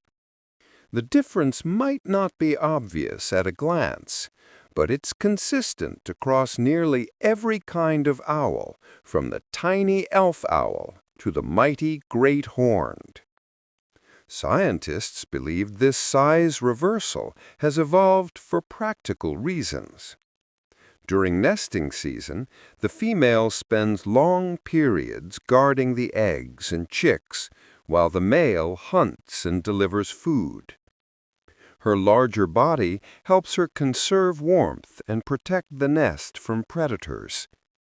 Bigger size also means she can fend off threats and keep the nest site secure while he's away. Meanwhile, the smaller male has his own advantages. His lighter build allows faster, more agile flight, perfect for catching prey efficiently and bringing it back to feed the family. Together, their differences create balance, strength in one, speed in the other. In some owl pairs, you can see this balance play out in subtle ways. The male often hunts farther from the nest, while the female stays near, defending the home with quiet vigilance. They don't compete, they complement each other, perfectly matched in purpose, if not in size. It's a quiet reminder that in nature, different doesn't mean unequal. The female's size isn't dominance, it's design. The male's speed isn't weakness, it's precision. Together, they show that harmony comes not from sameness, but from roles that fit together like pieces of a puzzle, balanced, beautiful, and utterly effective in the rhythm of the wild. Inside a quiet nest, hidden among branches or tucked deep into a hollow, an owl mother sits perfectly still. For weeks she barely leaves her eggs, her feathers fluffed to keep them warm and safe. While she waits, her partner works tirelessly under the cover of night, hunting, catching, and delivering food to the nest. In most owl species, this division of labor is clear. The female incubates, and the male provides food. The female's stillness isn't idleness. Incubation requires constant attention. She uses her body heat to maintain the perfect temperature for the developing chicks, turning the eggs gently so they grow evenly. Any prolonged absence could chill the fragile embryos, so she stays silent and watchful, trusting her mate to bring enough food to sustain them both. Meanwhile, the male becomes the family's provider. Each night he scours the hunting grounds for small mammals or insects, making multiple trips to the nest. His flights are silent but steady, often spanning great distances as he brings meals back one by one. It's a delicate routine built on timing, instinct, and trust. When the chicks finally hatch, their partnership continues. The female shields and feeds the young, while the male keeps hunting, sometimes doubling his efforts. Only when the chicks grow strong enough to regulate their own body heat does she join the hunt again. This quiet teamwork between mates is one of nature's most tender forms of cooperation. It's not dramatic or loud, just patient devotion, each bird performing its role with absolute focus. Together, they turn stillness and effort into survival, proving that in the wild, balance often looks like love expressed through rhythm and responsibility. Before an owlet ever opens its eyes to the world, it begins by listening. When newly hatched, its vision is still sealed behind thin, pale lids, but its hearing is already sharp and alive. Even in darkness, tucked under a parent's wing, the tiny chick responds to every sound. the rustle of feathers, the gentle call of its mother, and the soft scrape that means food has arrived. This early hearing is crucial for survival. Owlet hatchlings rely entirely on their parents, and being able to recognize familiar sounds helps them react to feeding time and comfort. A single chirp from the parent owl can calm the chicks or make them stretch their necks upward, beaks open and ready to eat. Long before they can see the world, they already know its rhythm through sound. In the following days, their eyes slowly begin to open, revealing blue-gray irises that will later darken with age. Vision joins hearing, and the world expands, but it all starts with listening. This sequence reflects how owls experience life itself, hearing first, seeing second. Other creatures, like bats or dolphins, also live through sound, but for owls it's something deeper, an instinctive connection to their environment from the moment they hatch. Sound is their first teacher, guiding them toward awareness and recognition. There's something poetic about it. Before they ever see the night, they hear it. Before they glimpse the moon or the motion of wings, they've already learned the language of sound, the same language that will one day make them masters of the dark. Life, for an owl, begins not with sight, but with a whisper that says, "You are home." Every young owl begins life with a name that sounds as soft as it looks. Owlet. Covered in downy fluff and wide-eyed curiosity, these chicks are not born ready for flight.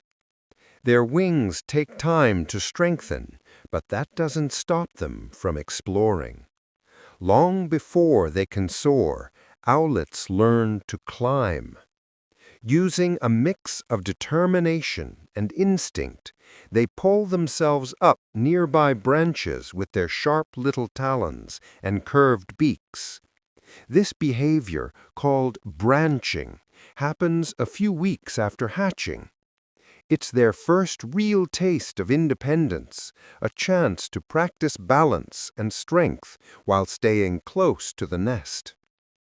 If you were to watch quietly, you'd see them clumsily scaling trunks and hopping between low branches, sometimes wobbling, sometimes gripping tightly, but always learning. They use their beaks almost like a third foot, hooking onto bark for leverage as their wings flap for balance. Bit by bit, they build the coordination they'll need when the time finally comes to fly. For their parents, this stage is a busy one. Adult owls stay nearby, keeping watch as their little climbers explore the edges of safety. The forest becomes a classroom, every branch a lesson in trust and movement. It's easy to think of flying as the true beginning of an owl's life, but in truth it starts here, with small climbs, gentle falls, and endless practice. Before they ever leave the trees, owlets learn patience, strength, and courage.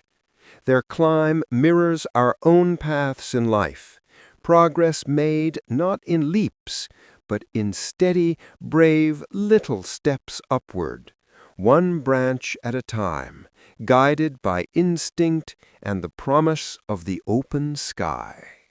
High in the trees, where the air is still and the world feels wide, a group of young owls begins one of their first great adventures, branching. It's a stage between nest life and flight, when the siblings test their growing wings by hopping and climbing from branch to branch. To an observer, it looks like play, but to the owlets, it's serious practice for the life that awaits beyond the nest.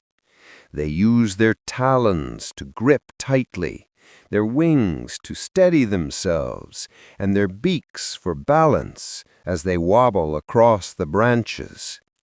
One hops to a nearby limb, another follows, and soon the air is filled with soft flutters and quiet chirps of excitement. Sometimes they misjudge a leap and slide back down, but even that's part of the learning. Within days, those awkward jumps turn into confident glides. What makes this stage even heartwarming is how the siblings interact. They often stay close together, watching each other's movements and mimicking them, a natural kind of teamwork. The bolder ones go first, showing the way, while the cautious ones follow. There's no rush, no competition, just shared progress under the watchful eyes of their parents nearby.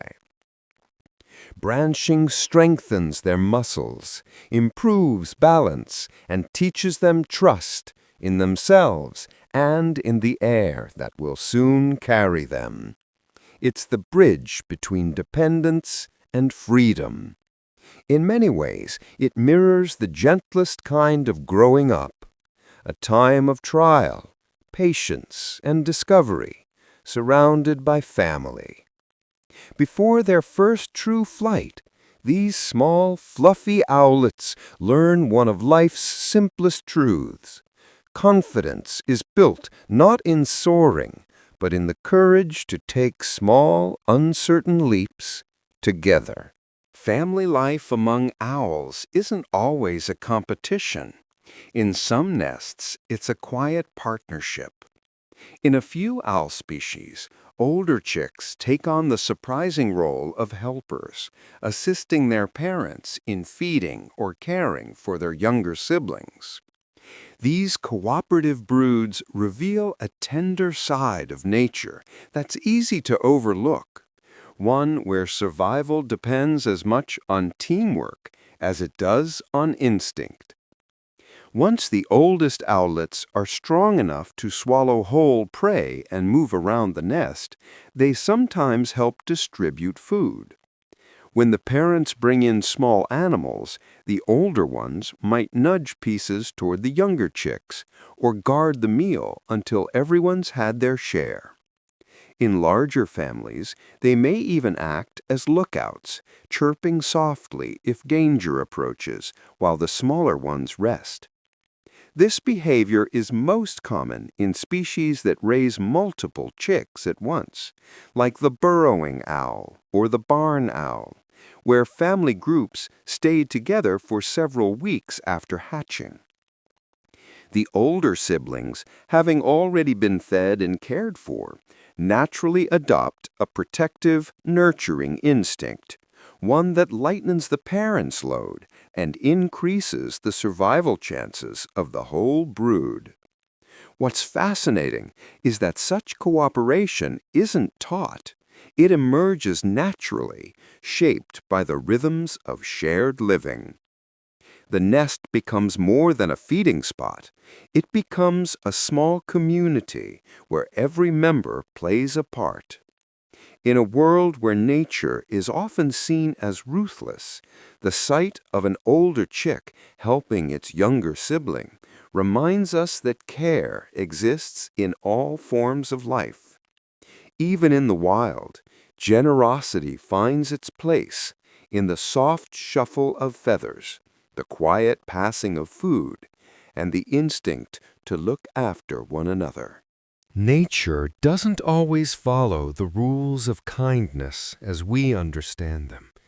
In years when food is scarce and the nights yield fewer prey, owl parents sometimes make a silent, heartbreaking choice to feed the strongest chicks first, while the smallest and weakest are left behind.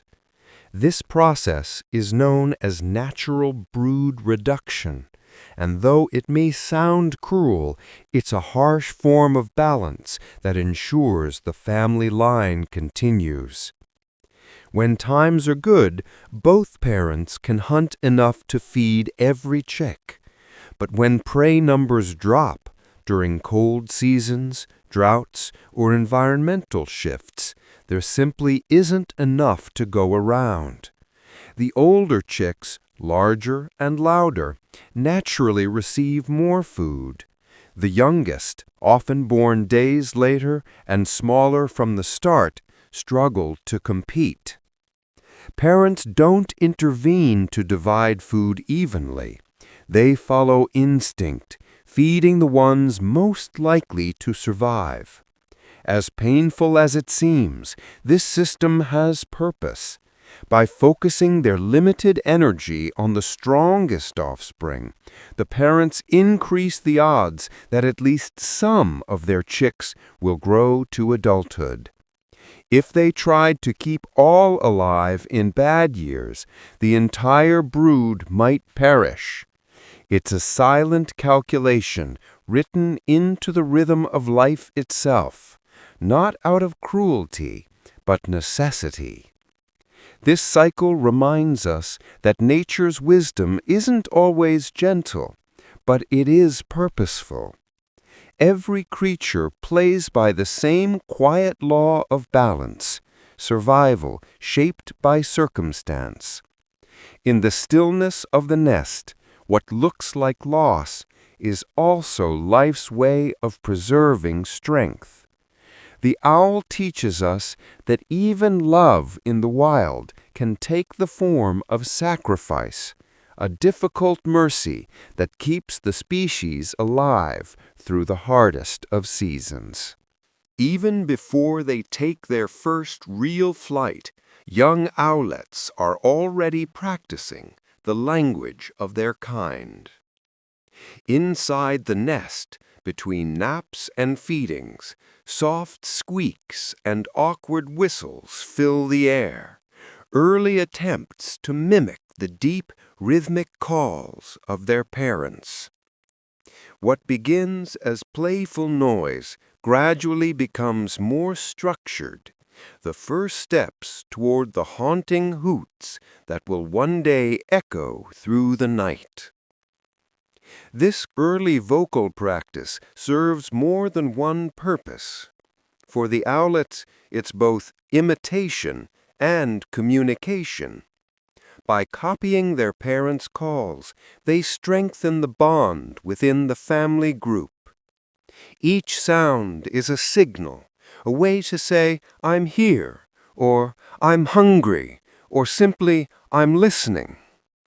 The parents respond, reinforcing the pattern until the young begin to recognize rhythm, tone, and timing. Over time, the owlet's voices deepen and refine. What was once a jumble of squeaks turns into something recognizable, a smaller, higher-pitched version of the adult hoot. In some species, siblings even practice together, calling back and forth in unsteady harmony, like students rehearsing a song before a grand performance. By the time they leave the nest, their calls are no longer just practice. They've learned to use their voices to communicate territory, distress, or reunion. It's a skill that will guide them for the rest of their lives, especially in the dark, where sight fades, but sound carries far. There's something deeply touching about it, the way young owls learn their world first through imitation. Before they hunt, before they soar, they listen, then echo what they hear. Like children learning their first words, owlets begin their journey by finding their voice, one small, uncertain note at a time. Leaving the nest is only the beginning for a young owl.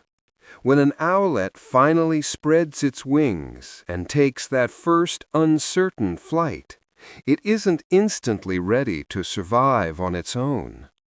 For several more weeks, sometimes even months, its parents continue to feed and teach it, guiding the slow transition from helpless chick to skilled hunter.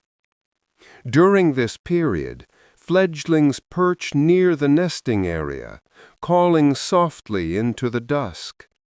The parents respond with food deliveries, often placing prey nearby rather than feeding them directly. Bit by bit, the young owls begin to recognize patterns: the rustle of movement in grass, the squeak of a mouse, the shape of prey beneath moonlight. Gradually, instinct and imitation blend into skill. At first, their hunting attempts are clumsy. They may swoop too soon, miss their target, or drop what they've caught. But each night brings practice, and each mistake becomes a lesson. The parents, patient and silent, continue to provide support while allowing the fledglings to grow braver. It's a balance between protection and freedom, exactly the rhythm young owls need to thrive. By the time they are ready to leave their parents' territory, the fledglings have learned more than how to hunt. They've mastered silence in flight, timing in attack, and awareness in the dark. These lessons can't be taught all at once. They must be lived, one quiet night at a time. In the forest, growth is rarely sudden. Like many of nature's young, the owl learns through gentle guidance and repetition, a reminder that independence doesn't come from being pushed out, but from being patiently prepared to stand and fly alone. In a barn filled with echoes, dozens of chicks chirping and rustling and begging all at once, young barn owls somehow know exactly which voice belongs to their parents. Their hearing, already extraordinary from birth, allows them to pick out familiar tones with stunning accuracy. Even when surrounded by the overlapping cries of other chicks, a barn owl hatchling can recognize its mother or father's call in an instant. This ability is crucial for survival. Barn owls often nest in colonies, where many pairs raise their young in close quarters, rafters, ledges, or hollows just a few meters apart. When adults return from hunting, each chick competes for attention, calling out in a chorus of soft screeches. Yet the parents don't guess. They listen. Each family's voices are slightly different, a pattern of pitch, rhythm, and tone, and they respond only to their own offspring. The same works in reverse. Chicks quickly learn the unique sound of their parents' feeding calls. When they hear it, they stretch their necks and open their beaks wide, knowing food is moments away. That recognition ensures the right chicks get the right meals. No confusion, no wasted effort. As the young grow older, this ability becomes the foundation of their communication. Long before they can see far or fly, they live through sound, through the familiarity of a voice that means warmth and safety. There's something deeply human about that, the way recognition begins not with sight, but with sound. In the echoing quiet of a barn, a young owl listens, waiting for the one voice that always comes back, a reminder that even in the wild, love often speaks softly, but it's never mistaken. Across the night landscape, the deep, resonant hoots of a great-horned owl carry far, not just as conversation, but as a declaration. For these formidable birds, territory is everything. A single pair may claim and defend an area stretching across several square kilometers. ensuring enough space and prey to sustain themselves and their future chicks. Unlike migratory species, great horned owls are year-round residents. Once they establish a territory, they rarely leave it. Both male and female take part in defending it, using haunting duets of hoots to signal ownership to any would-be intruders. These calls echo through forests, deserts, or city edges, often beginning just after dusk, a calm but unmistakable warning that the land is spoken for. If another owl dares to cross the boundary, the encounter can escalate quickly. The pair may swoop, spread their wings wide, and hiss loudly, their yellow eyes glowing in the darkness. Physical fights are rare, but not impossible. These owls are strong enough to injure or even kill rivals. Most times, though, sound and posture are enough. Few creatures challenge them twice. Their need for large territories isn't greed, it's survival. Within their domain, they require hunting grounds rich with rodents, rabbits, or even other birds. The space ensures a steady food supply and safety for nesting. It's remarkable how two creatures, silent for most of the day, can rule such vast expanses with nothing but presence and voice. The great horned owl teaches that dominance doesn't always roar. Sometimes it simply hoots across the distance, confident that the night itself listens and remembers who it belongs to. When an owl finds a tree that feels right, sturdy, sheltered, and quiet, it often stays loyal to it for life. Many species will return to the same nesting spot year after year, sometimes for decades, as long as the tree remains safe and intact. In a world of constant change, that one tree becomes a familiar anchor, a place of comfort, memory, and return. For species like the great horned owl or the tawny owl, a reliable nest site can mean the difference between success and failure. A good location offers shelter from weather, safety from predators, and a clear view of the surrounding territory. Once found, it's too valuable to give up. Instead of building new nests each year, owls often reuse existing hollows, abandoned hawk nests, or cavities shaped by time and wind. Over the years, these sites gather their own quiet history. Feathers, down, and old pellets collect in the same hollow, silent records of past broods.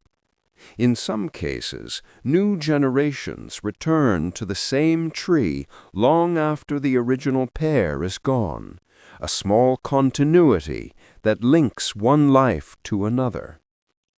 This loyalty isn't sentimental in the human sense, but it carries its own meaning. Familiar ground means fewer surprises. A known landscape means safer hunting. The owl's return each year is both practical and instinctive, a rhythm of survival that becomes a kind of homecoming. There's something comforting in that image. A single tree standing through seasons, holding the quiet story of one family of owls. While the world shifts around it, the tree remains, and with it the promise of return.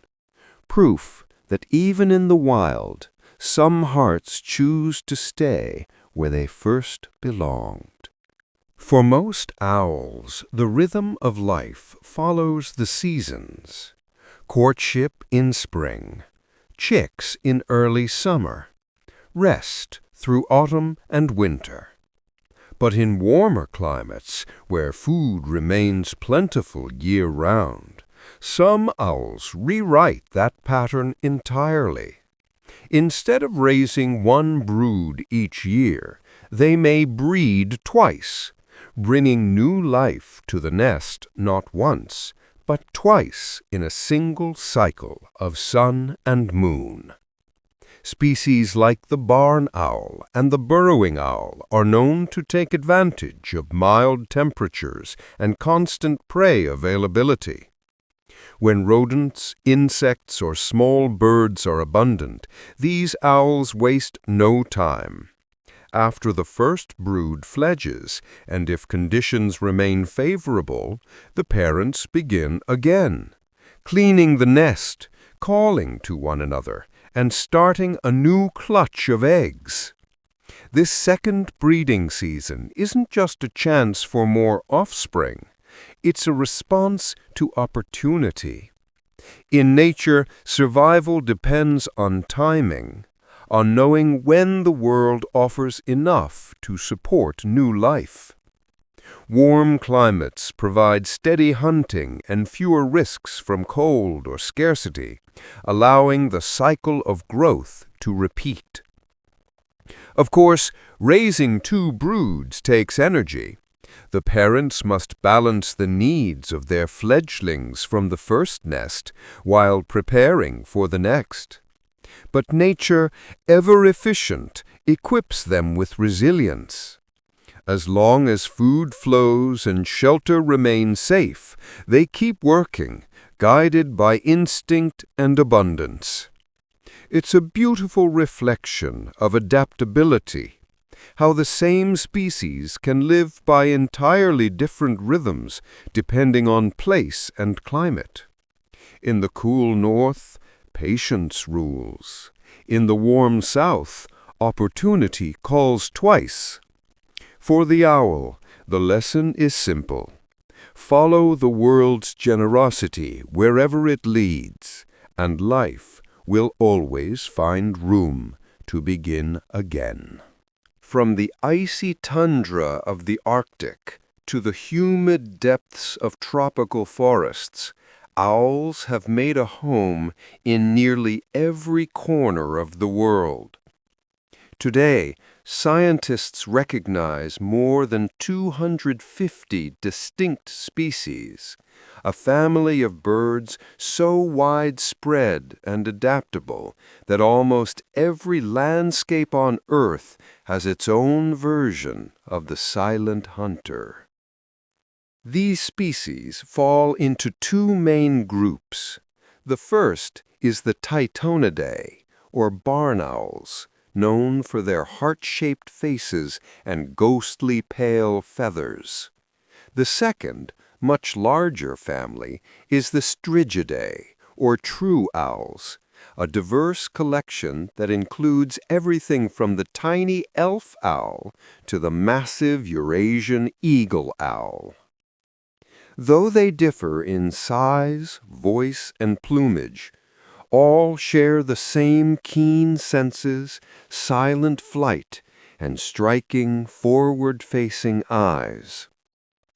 Their adaptability is one of nature's quiet marvels.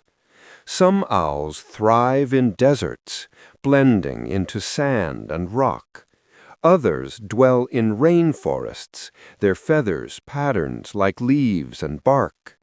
A few live comfortably in cities, nesting in old buildings or barns, and feeding on the rodents that follow human life. Wherever there's a balance of shelter and prey, an owl finds a way to belong. Despite their global spread, most of these species remain unseen by humans, living quietly in twilight and shadow. Each one fills its own small role, controlling pests, spreading nutrients, or simply maintaining the rhythm of the night. It's humbling to think that over 250 kinds of these birds share the same ancient lineage. Cousins separated by continents, yet bound by instinct and grace. Whether it's a snowy owl in the north or a jungle owl in the south, they all embody the same simple truth. Wisdom wears many faces, but it always watches quietly from the dark. From the red sands of Australia to the frozen forests of Alaska, owls have spread their wings across nearly every landscape on Earth. These remarkable birds are found on every continent except one, Antarctica. Wherever there's food, shelter, and a little darkness to hide in, an owl has learned how to live there. Their adaptability is astounding. In deserts, species like the burrowing owl dig homes in dry soil and survive under blistering heat. In tropical jungles, the tiny ferruginous pygmy owl weaves through dense leaves, hunting lizards and insects. In the Arctic tundra, the snowy owl endures freezing winds, raising chicks under endless daylight. From grasslands to mountains, from countryside barns to city rooftops, owls quietly watch over the world's nights. The only place they haven't claimed is Antarctica, not because they couldn't fly there, but because there's nothing for them to eat. The icy continent has no small mammals or insects to sustain them, and the constant cold and wind leave little room for the delicate balance owls depend on. Still, nearly everywhere else, they've made themselves at home. Their success lies in subtlety. Rather than changing the world around them, owls adapt to it, shifting hunting habits, nesting styles, and even colors to match their surroundings. They blend, they listen, and they endure. It's humbling to think that wherever you stand on this planet, from rainforest to desert plain, there's likely an owl not too far away, unseen but present, quietly mastering its own corner of the earth. Few creatures have achieved such silent conquest, proving the true strength often spreads not by dominance, but by grace and adaptability.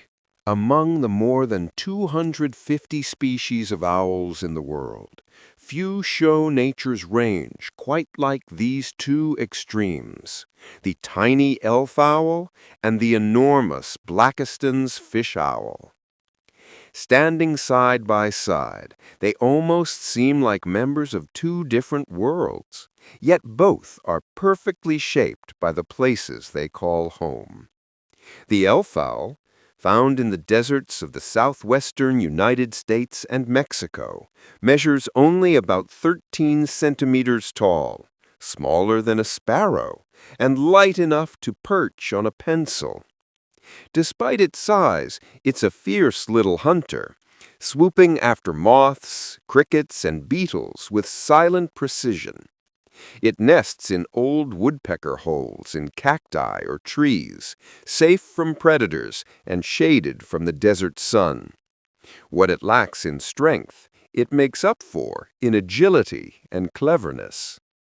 Half a world away, in the dense river forests of Japan and eastern Russia, lives its giant cousin, the Blakiston's fish owl.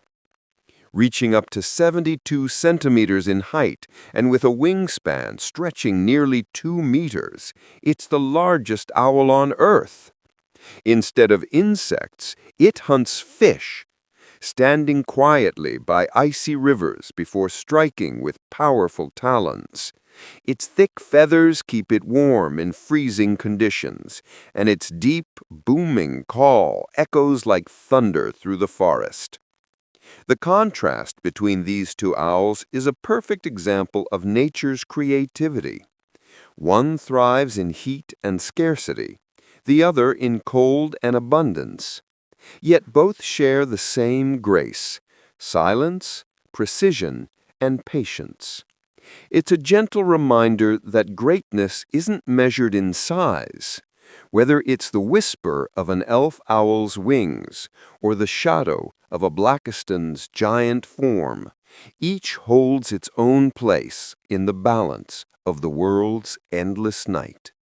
While most owls swoop through fields or forests in search of mice, a few have chosen a very different path, the waterways. Fish owls, as their name suggests, are expert hunters of aquatic prey. Standing quietly along riverbanks or perched on low branches, they watch the surface with unblinking patience, waiting for the faintest ripple that betrays life below. Species like the Blackiston's fish owl of Japan and Russia, or the brown fish owl of South Asia, have evolved to thrive in these wet, echoing landscapes. Their diet is as varied as the rivers they patrol. Trout and perch, frogs hopping between reeds, and even freshwater crabs creeping along the shallows. Instead of diving, they strike from above, plunging their talons into the water with swift, practiced accuracy. To manage this unusual hunting style, fish owls have special traits. Their legs and feet are feathered, but less downy, so they dry quickly after contact with water. Their talons are large and strongly curved, built for gripping slippery fish. Even their wings are broader, giving them the power to lift from the river's surface after a heavy catch. They hunt mostly at dusk or dawn, when light glimmers on the water and prey is most active. Often you'll hear only the whisper of wings before the splash, a moment of motion in an otherwise still landscape. Fish owls show that even within one family of birds, there's room for endless variation. Some master the sky, others the snow, and these the rivers. It's proof that adaptation isn't just survival, it's artistry. Each owl finds its rhythm in the world around it, and for these, that rhythm flows with the quiet music of water and moonlight. Not all owls wait for darkness. The northern hawk owl, a sleek and sharp-eyed bird of the far north, prefers to hunt under the open light of day. Unlike its nocturnal relatives that rely on hearing, this owl depends almost entirely on sight, scanning snowy fields and forest edges with the focus and precision of a hawk. Its name fits perfectly. With long, pointed wings and a narrow tail, the northern hawk owl even flies like a hawk, capable of swift dives and sudden turns. From a high perch, a spruce top, or frozen snag, it watches for the faintest flicker of movement below. When it spots a vole or small bird, it swoops down in a clean, direct strike. The entire hunt happens in seconds. This adaptation makes perfect sense for the owl's environment. In the Arctic and subarctic regions it calls home, winter days may be dim but not dark, and nights can stretch endlessly in summer. Relying on sight rather than sound allows it to thrive in landscapes where snow muffles noise and light lingers far past sunset. Despite its diurnal habits, the northern hawk owl still carries the grace and silence of its nocturnal kin. It may hunt by day, but it strikes with the same quiet mastery, the ghostly precision that defines all owls. There's something poetic about a creature that bridges two worlds, the daylight of raptors and the twilight of owls. It reminds us that nature doesn't follow boundaries, it bends them. The northern hawk owl proves that even in a world divided by night and day, mastery belongs to those who adapt to both. In the dense, moonlit forests of the Amazon, sound carries farther than sight.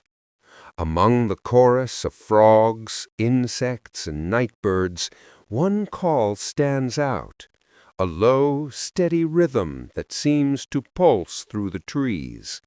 Pa, pa, pa.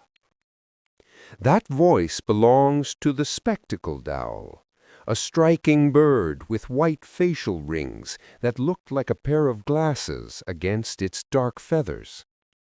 This owl's call isn't just beautiful, it's powerful.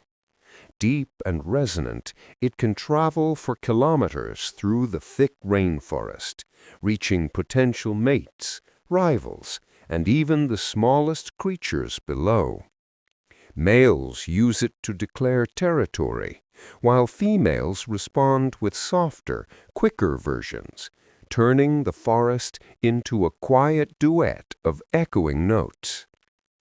In a world where visibility is limited and darkness reigns, this sound becomes the owl's identity. Its way of saying, "This place is mine, I am here." The slow rhythm, almost like the beat of a drum, gives the forest its nighttime pulse. Many locals say it feels like the heartbeat of the jungle itself. The spectacled owl is also one of the Amazon's top nocturnal predators. From its perch, it hunts bats, insects, and small mammals, moving with a mix of stealth and precision. Between hunts, it returns to its rhythmic call, patient, calm, and unhurried, as if marking the rhythm of the night. What's fascinating is how a single sound can define an entire presence. The spectacled owl doesn't need to be seen to be known. It speaks in patterns, in deep tones that linger between the trees. Its call reminds us that in places where light is scarce, voice becomes vision, and silence, when broken just right, can become music. Unlike most of its relatives that glide through treetops and shadows, the burrowing owl prefers to stay grounded, quite literally. Living in open plains, prairies, and deserts, this small, long-legged owl spends much of its life on foot, walking or even running across the earth rather than soaring through the sky. Its behavior makes perfect sense for where it lives. The burrowing owl often nests in old rodent tunnels or digs its own shallow burrow. From this low vantage point, it hunts insects, small mammals, and lizards that move along the ground. Instead of swooping from above, it chases its prey on foot, darting forward in quick bursts, pausing to listen, then sprinting again with surprising agility. It moves more like a curious little sentinel than a traditional owl. When danger approaches, flight is still an option, but not the first choice. The owl often ducks into its burrow or freezes, blending into its surroundings with perfect stillness. Short flights are used only to change vantage points or escape immediate threats. Its long legs, rare among owls, make it both an excellent sprinter and an amusing sight, an owl that looks almost comically at home on the ground. This lifestyle gives the burrowing owl a character all its own. While other owls rule the night sky, this one rules the open earth, watchful, quick, and endlessly curious. There's something quietly charming about its grounded nature. In a family built for flight, the burrowing owl reminds us that sometimes the best way to master your world isn't by rising above it, but by walking through it, one sure, steady step at a time. When threatened or noticed, the long-eared owl doesn't flee. Instead, it becomes the forest itself. Standing perfectly upright, feathers drawn close, and eyes narrowed into thin amber slits, it transforms from a living creature into the shape of a branch, tall, slender, and utterly still. In that moment, the owl vanishes, not by moving, but by mastering the art of not moving at all. This remarkable behavior is one of the owl's most effective defenses. Long-eared owls often roost in dense woodlands or thickets where vertical lines dominate the landscape. By stretching its body and tightening its feathers, the owl mimics the shape and color of the tree trunks around it. Even experienced observers can walk right past one without noticing. Closing its eyes into narrow slits reduces the reflection of light from its bright irises, a subtle detail that keeps predators from spotting a glint of movement. Its camouflage elevated to performance, posture, color, and composure all working together to make the bird disappear in plain sight. Scientists call this behavior streaking or concealment posture, and it's not unique to one region. Long-eared owls across Europe, Asia, and North America use it, relying on silence and stillness rather than escape. Their confidence in invisibility is so complete that they'll often remain motionless even as humans or animals pass within meters. There's quiet poetry in that level of calm. The owl doesn't resist the forest, it becomes part of it. In a world obsessed with movement and noise, its lesson feels timeless. Sometimes the surest way to survive isn't to run or to fight, but simply to blend so perfectly with your world that you cease to be seen at all. Don't let their size fool you. The pygmy owl is tiny, but it's one of the most fearless hunters in the bird world. Barely 15 centimeters tall, this little owl regularly takes on prey far bigger than itself, including songbirds, rodents, and even animals twice its weight. What it lacks in size, it more than makes up for in precision, speed, and sheer boldness. Unlike most owls, pygmy owls are active during the day. They use keen eyesight to spot movement among branches or along the forest floor, then dive in with surprising force. Their attacks are quick and direct. A sharp strike to the neck or skull, followed by a firm grip from their talons. Once the prey is subdued, the owl may drag it to a perch or even store it for later, wedging it into a tree hollow or branch crevice. What's truly remarkable is the owl's confidence. Many larger birds avoid confrontation, but the pygmy owl often stands its ground against rivals. In some forests, flocks of small birds gather to mob it, trying to chase it away, a reaction born out of respect and fear. They know that even this pocket-sized predator poses real danger. Its courage isn't reckless, it's perfectly adapted to its world. With little room for hesitation, the pygmy owl lives by precision and purpose. Every movement is calculated, every strike measured. In the quiet balance of nature, it's a reminder that strength isn't always about size or volume.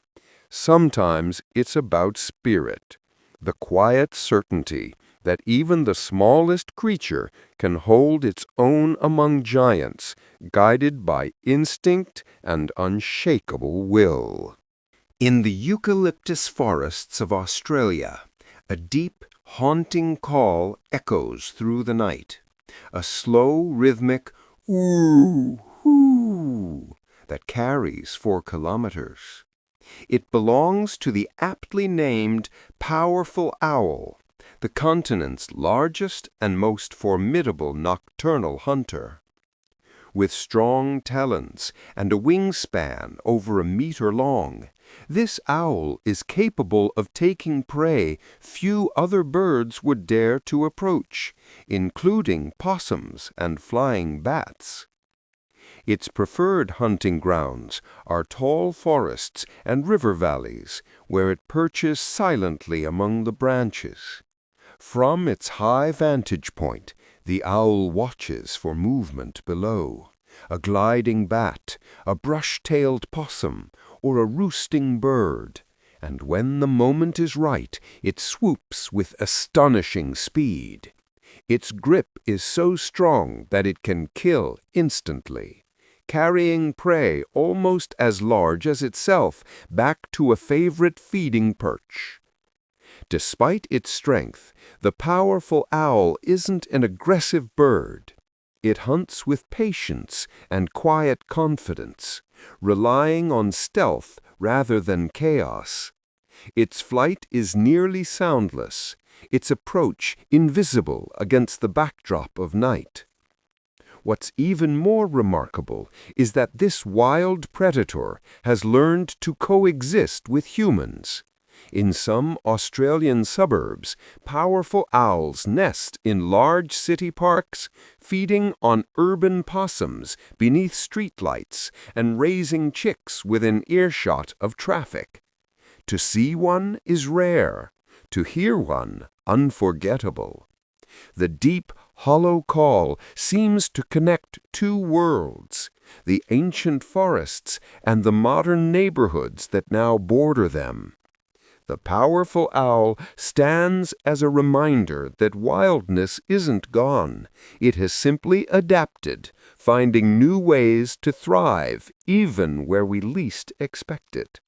In the still heat of the desert, where every shadow offers relief, desert owls have mastered the art of disappearing. During the day, while the sun burns across stone and sand, they rest inside rock crevices whose colors match their feathers so precisely that even a careful observer might walk right past without noticing. Species like the Faroe eagle owl and the desert owl of the Middle East rely on these natural shelters for both camouflage and comfort. Their plumage, a soft blend of sandy browns, pale grays, and faded cream, mirrors the cliffs and canyons they call home.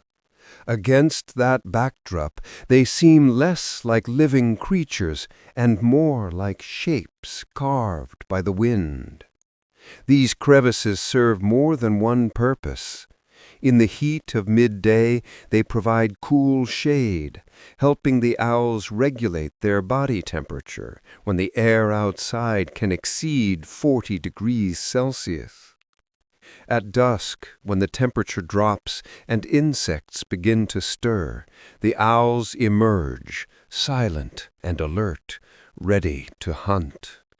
Their invisibility during daylight keeps them safe from predators like eagles and foxes, ensuring they can continue their quiet rhythm of life beneath the desert stars. It's a perfect partnership between creature and landscape. The desert offers stone and shadow, the owl offers stillness and adaptation. Together, they create a kind of living camouflage, a balance of presence and invisibility that has endured for centuries. In such a harsh world, survival often favors those who can hide rather than fight. The desert owl's gift is simple but profound. It doesn't conquer its environment, it becomes part of it, blending into the earth until only the sound of night reveals that it was ever there at all. In the tangled heart of tropical forests, where the air hums with insects and the canopy never sleeps, some owls have learned to use the noise of the jungle to their advantage. Instead of avoiding dense foliage, they hide within it, using the thick layers of leaves and vines as natural sound barriers to muffle their movements. Here, silence becomes their greatest ally. Owls like the mottled owl and the tropical screech owl are masters of this art. They perch within the shadows of broad leaves, motionless and unseen, listening to the constant buzz and chatter that fills the forest. When prey, a frog, lizard, or small bird passes below, the owl moves through the air with near-perfect stealth. The dense vegetation softens every sound, the beat of wings, the rush of air, even the faint rustle that might otherwise give them away. In such a crowded ecosystem, where hundreds of creatures are always in motion, precision matters more than speed. The jungle soundscape, chaotic as it seems, becomes a kind of camouflage.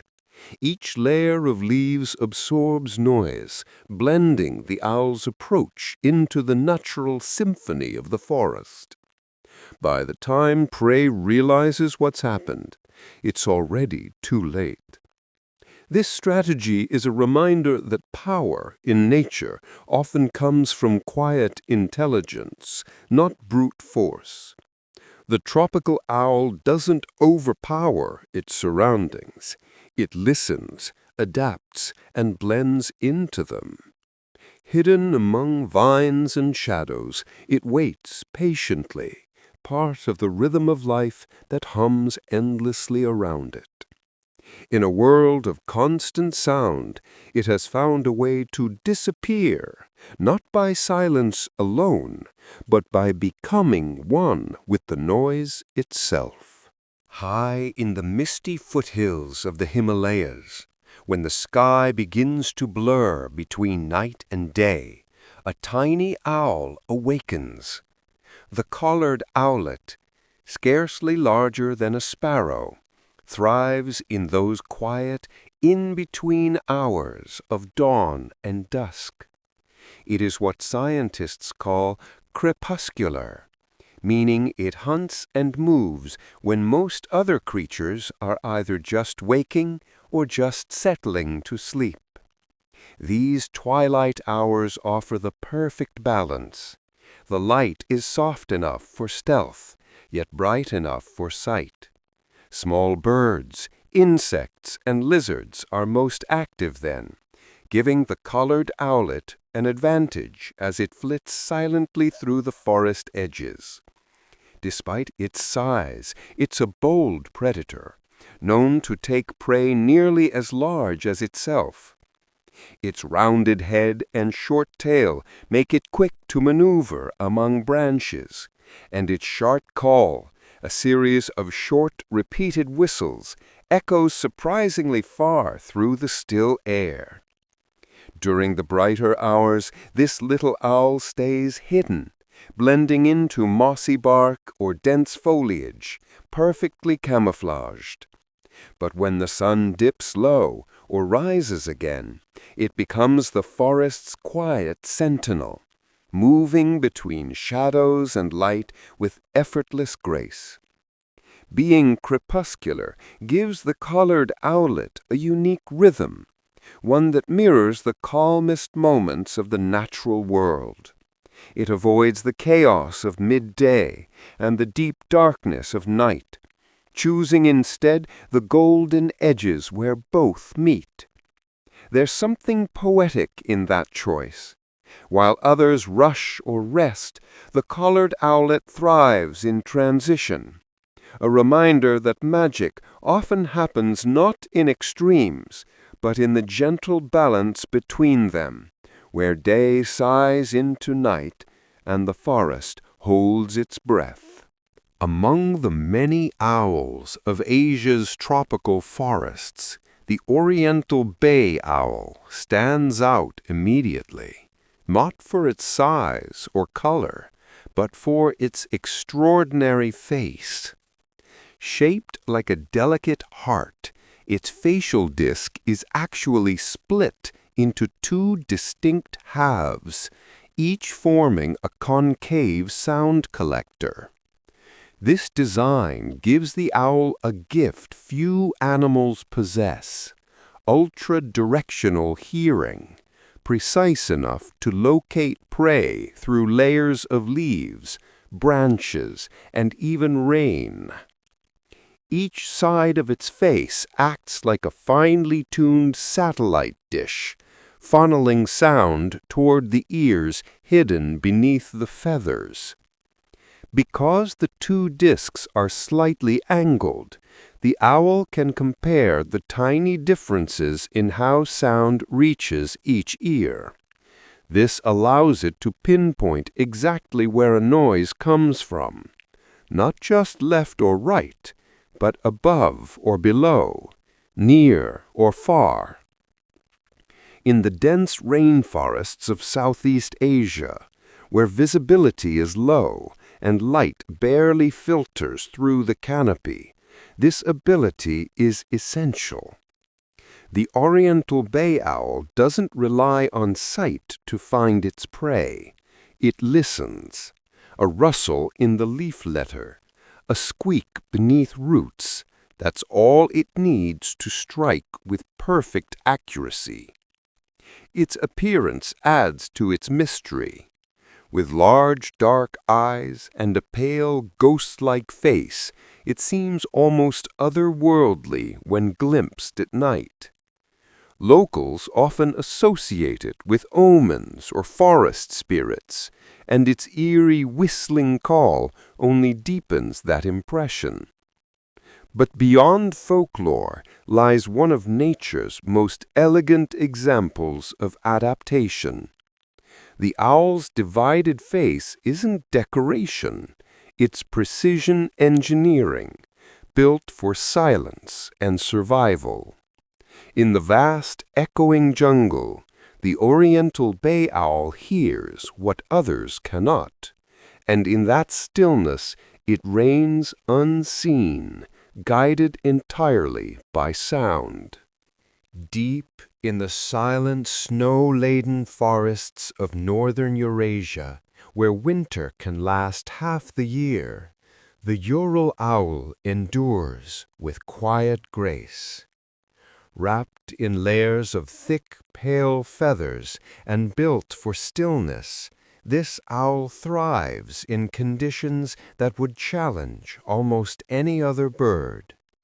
The forests it inhabits, stretching from Scandinavia through Russia to Japan, are some of the coldest places on Earth, yet they form the perfect home for this resilient hunter.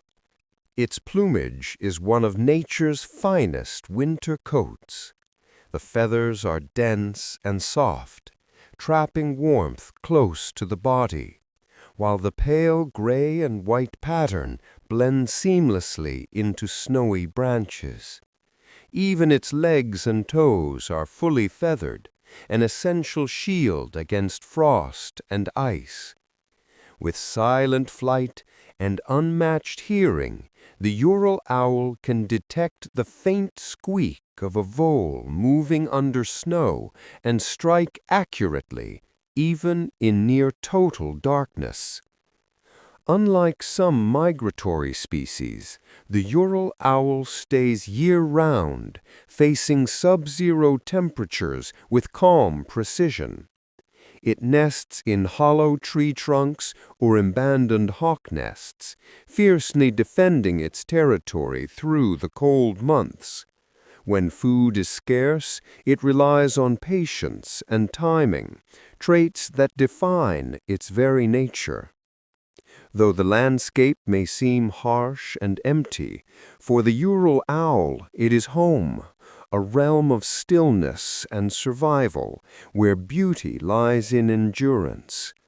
Its steady gaze and unhurried rhythm reflect the forest itself, silent, cold, but profoundly alive beneath the surface.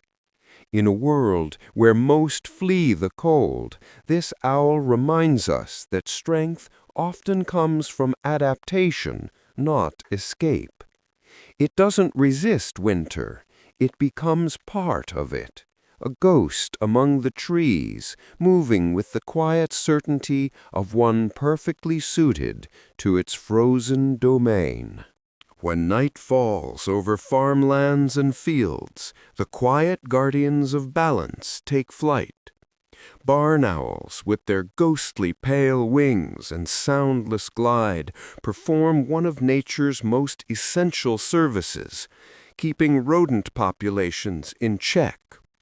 Over the course of a single breeding season, one family of barn owls can consume around 3,000 mice. That's thousands of tiny lives taken not out of cruelty, but necessity, and thousands of crops and food stores quietly protected as a result. Each night, the adults leave their nest boxes or rafters to hunt across open fields.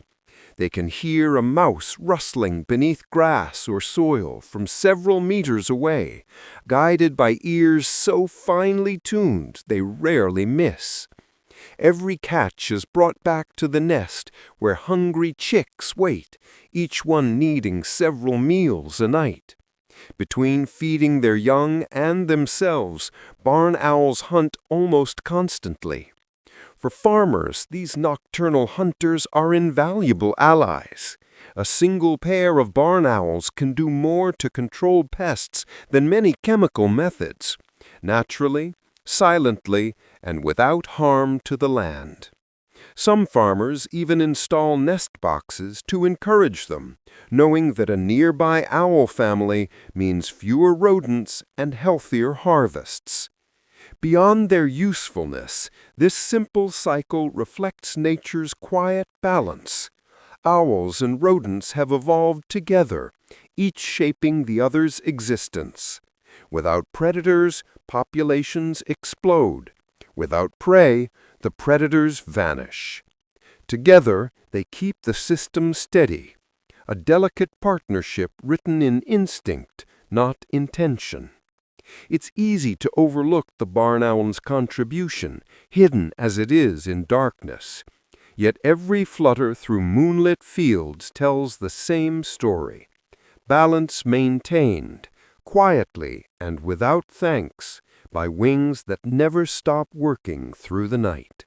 Across quiet farmlands and open countryside, long before chemical pesticides became common, many farmers found a simpler, wiser solution to their rodent problems. They invited owls to move in. By placing large wooden nest boxes on poles, in barns, or among orchard trees, they created safe homes for barn owls, turning these silent hunters into natural partners in pest control. An owl box mimics the hollows and rafters where barn owls prefer to nest. Once a pair settles in, the results are astonishing. Through the breeding season, they can consume thousands of mice and rats, protecting grain stores and crops without the need for traps or poison. The owls get reliable shelter and food. The farmers get healthier fields and fewer pests. A balance that benefits both sides. This practice, still used today in many parts of the world, is one of the best examples of coexistence between people and wildlife. In places like the United Kingdom, the United States, and parts of Asia, conservationists and farmers continue to install owl boxes to help restore populations that once declined due to habitat loss. Each box becomes more than a tool. It's a quiet promise between human and nature. The farmer provides safety and space. The owl offers patience, precision, and quiet efficiency in return. Together, they maintain the natural rhythm of the land, proving that harmony doesn't require control, only understanding. At dusk, when the first pale wing slips out of a wooden box and glides across the fields, it's a small reminder of an ancient partnership. The owl doesn't know it's helping, and the farmer doesn't need to ask. Balance simply happens, carried on the soundless flight of a bird doing what it's always done best.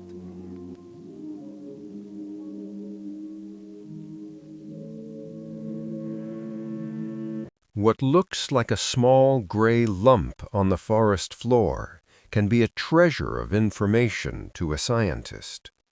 Owl pellets, the compact bundles of fur, bones, and other undigested remains that owls regurgitate, act like tiny time capsules of the ecosystems they live in. Each one preserves a record of the owl's meals and, in turn, of the creatures that share its environment. When ecologists collect and study these pellets, they can identify what species of rodents, insects, or birds are most common in a region. By comparing samples from different years or locations, they begin to see how populations shift, which animals are thriving, which are declining, and how changing weather or land use affects the balance of life.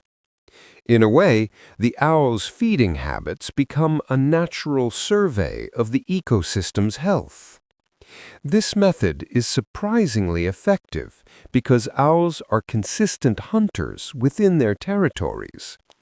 Their pellets provide an ongoing record without the need for trapping or disturbance.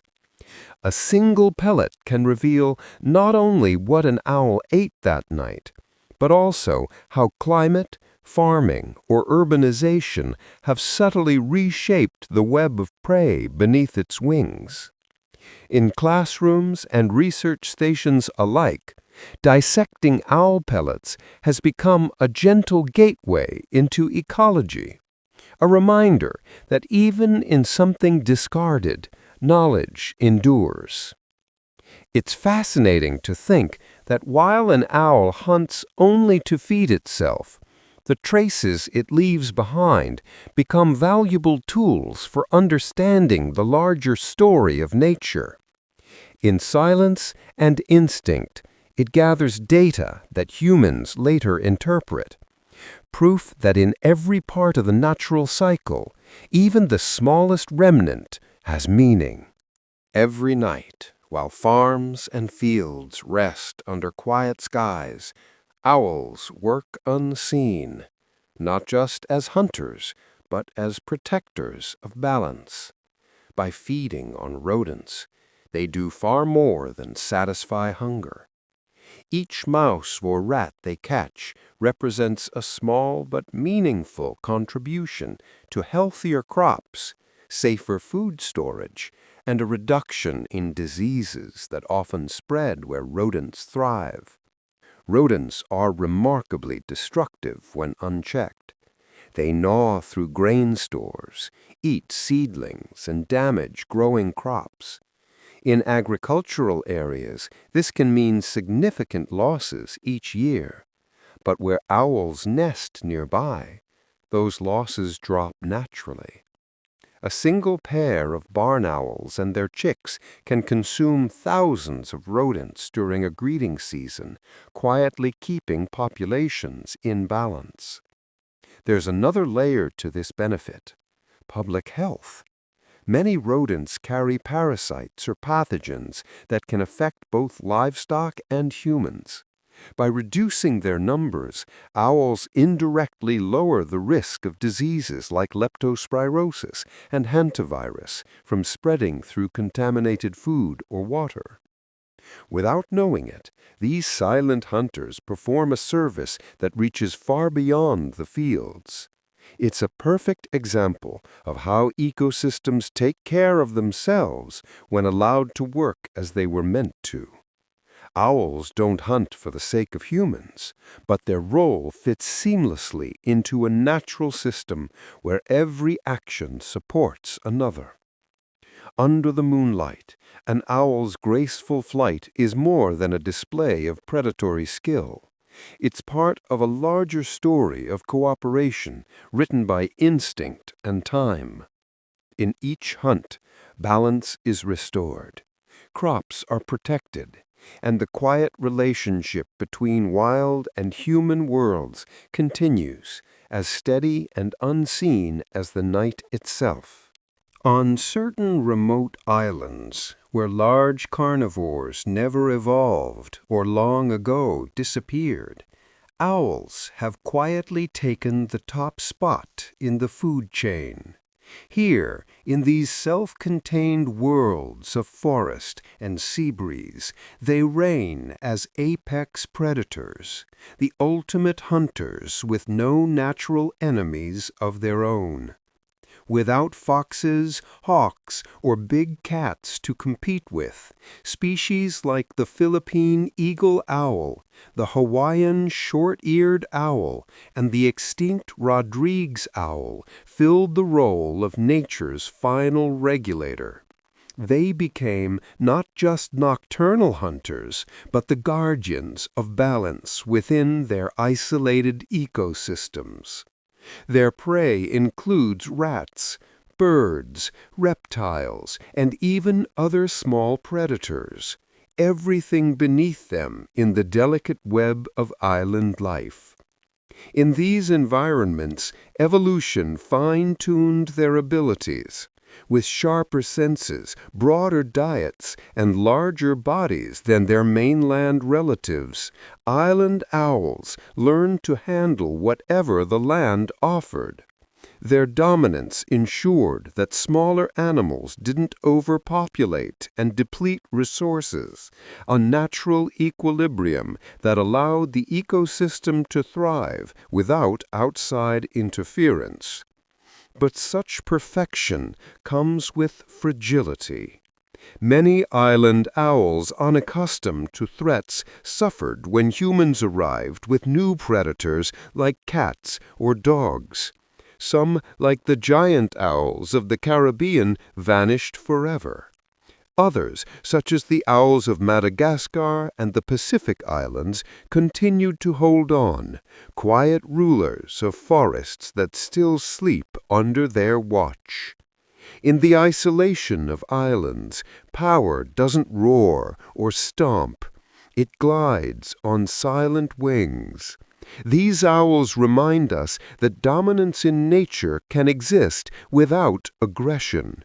It can be quiet, precise, and deeply connected to balance. On their islands, the night belongs to them, and peace endures under their calm, unchallenged reign. When the hoot of an owl fades from a familiar landscape, it's more than just a loss of sound. It's often a sign that something deeper has gone wrong. Owls sit quietly at the top of many food chains, relying on stable populations of rodents, insects, and small birds to survive. Because of this, their presence or absence reflects the health of the entire ecosystem beneath them. Scientists call such creatures indicator species. When owls thrive, it means the environment provides enough prey, clean air, and safe nesting spaces. But when they begin to disappear, it usually signals a disturbance. Fields overrun by pesticides, forests cut too thin, or rodent populations collapsing due to habitat loss or pollution. Even subtle changes, like shifts in weather patterns or urban noise, can drive them away. In many regions, ecologists track owl numbers as an early warning system. A drop in sightings might precede wider declines in biodiversity. Without these natural hunters, rodent populations can surge unchecked, leading to crop damage and the spread of disease, another reminder of how tightly life is woven together.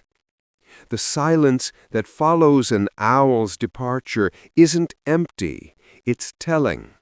Where they once perched and hunted, a new imbalance begins to root take, often unseen at first. What seems like a quiet night can actually mark the unraveling of an entire food web.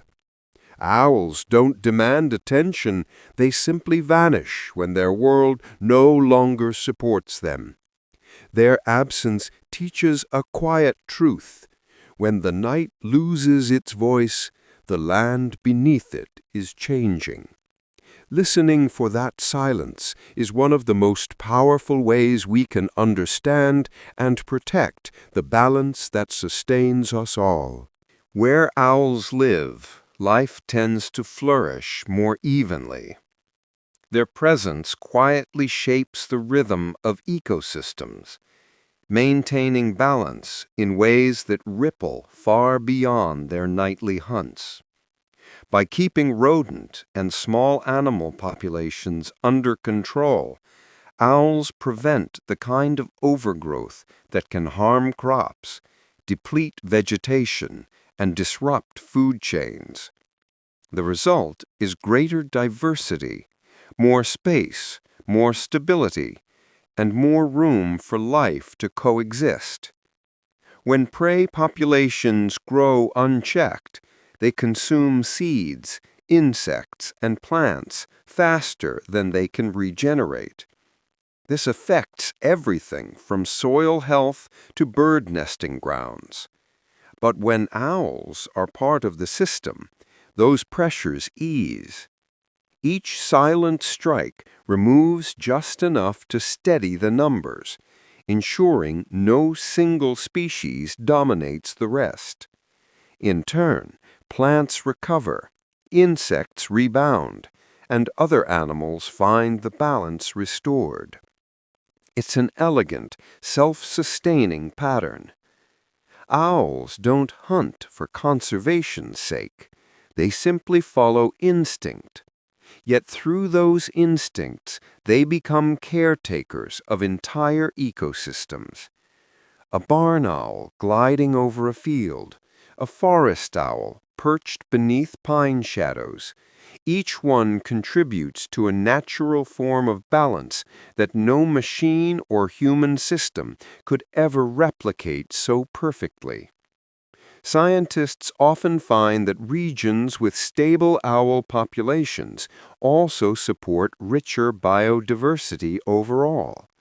Their presence signals an ecosystem working as it should, every layer in harmony, each creature fulfilling its quiet role. In their simplicity, owls embody a greater truth about life's design, that strength doesn't come from control, but from balance. Beneath their calm and silence, they ensure the world stays alive in all its variety. Guardians of equilibrium, whose unseen work allows the night and all who depend on it to thrive together. In many forested regions, both owls and hawks ruled the skies, but never at the same time. Though they share similar diets and territories, these two hunters have found a quiet way to coexist by dividing the day between them. Hawks take the daylight, soaring under the sun, while owls emerge under moonlight, gliding through the cool hush of night. It's a simple yet brilliant example of nature's ability to create harmony through timing. This arrangement, known as niche partitioning, allows both predators to thrive without constant competition. The prey they hunt, small birds, rodents, and insects, are plentiful but not infinite. If both hunted simultaneously, one group might eventually drive the other away. Instead, evolution taught them patience. When the hawk settles to rest at dusk, the owl takes its place in the same hunting grounds, using darkness as an ally, where the hawk used daylight. It's easy to imagine the forest shifting hands twice a day. The sunlight fades, the last hawk circles home, and in the quiet that follows, an owl opens its wings. The same trees, the same fields, but a new ruler in charge, one that sees without light and listens through silence. This cooperation isn't planned, of course. It's instinct shaped by generations, proof that coexistence doesn't always need boundaries. Sometimes it just needs rhythm. When we think of predators, we often picture conflict. Yet, in the balance of the natural world, peace is found in the simplest adjustments. The hawk and the owl never meet, yet their lives are intertwined, a seamless exchange between day and night, sun and moon, two hunters sharing one sky without a single argument. Life in the desert demands creativity, and few creatures demonstrate it better than the burrowing owl. Unlike most of its kin that perch in trees or nest in hollows, this small, long-legged owl lives underground, often moving into burrows made by prairie dogs, ground squirrels, or even desert tortoises. It doesn't dig much itself. Instead, it lets others do the heavy work, turning abandoned or shared tunnels into cool, safe homes beneath the scorching sun. These partnerships aren't just convenient, they're quietly beneficial.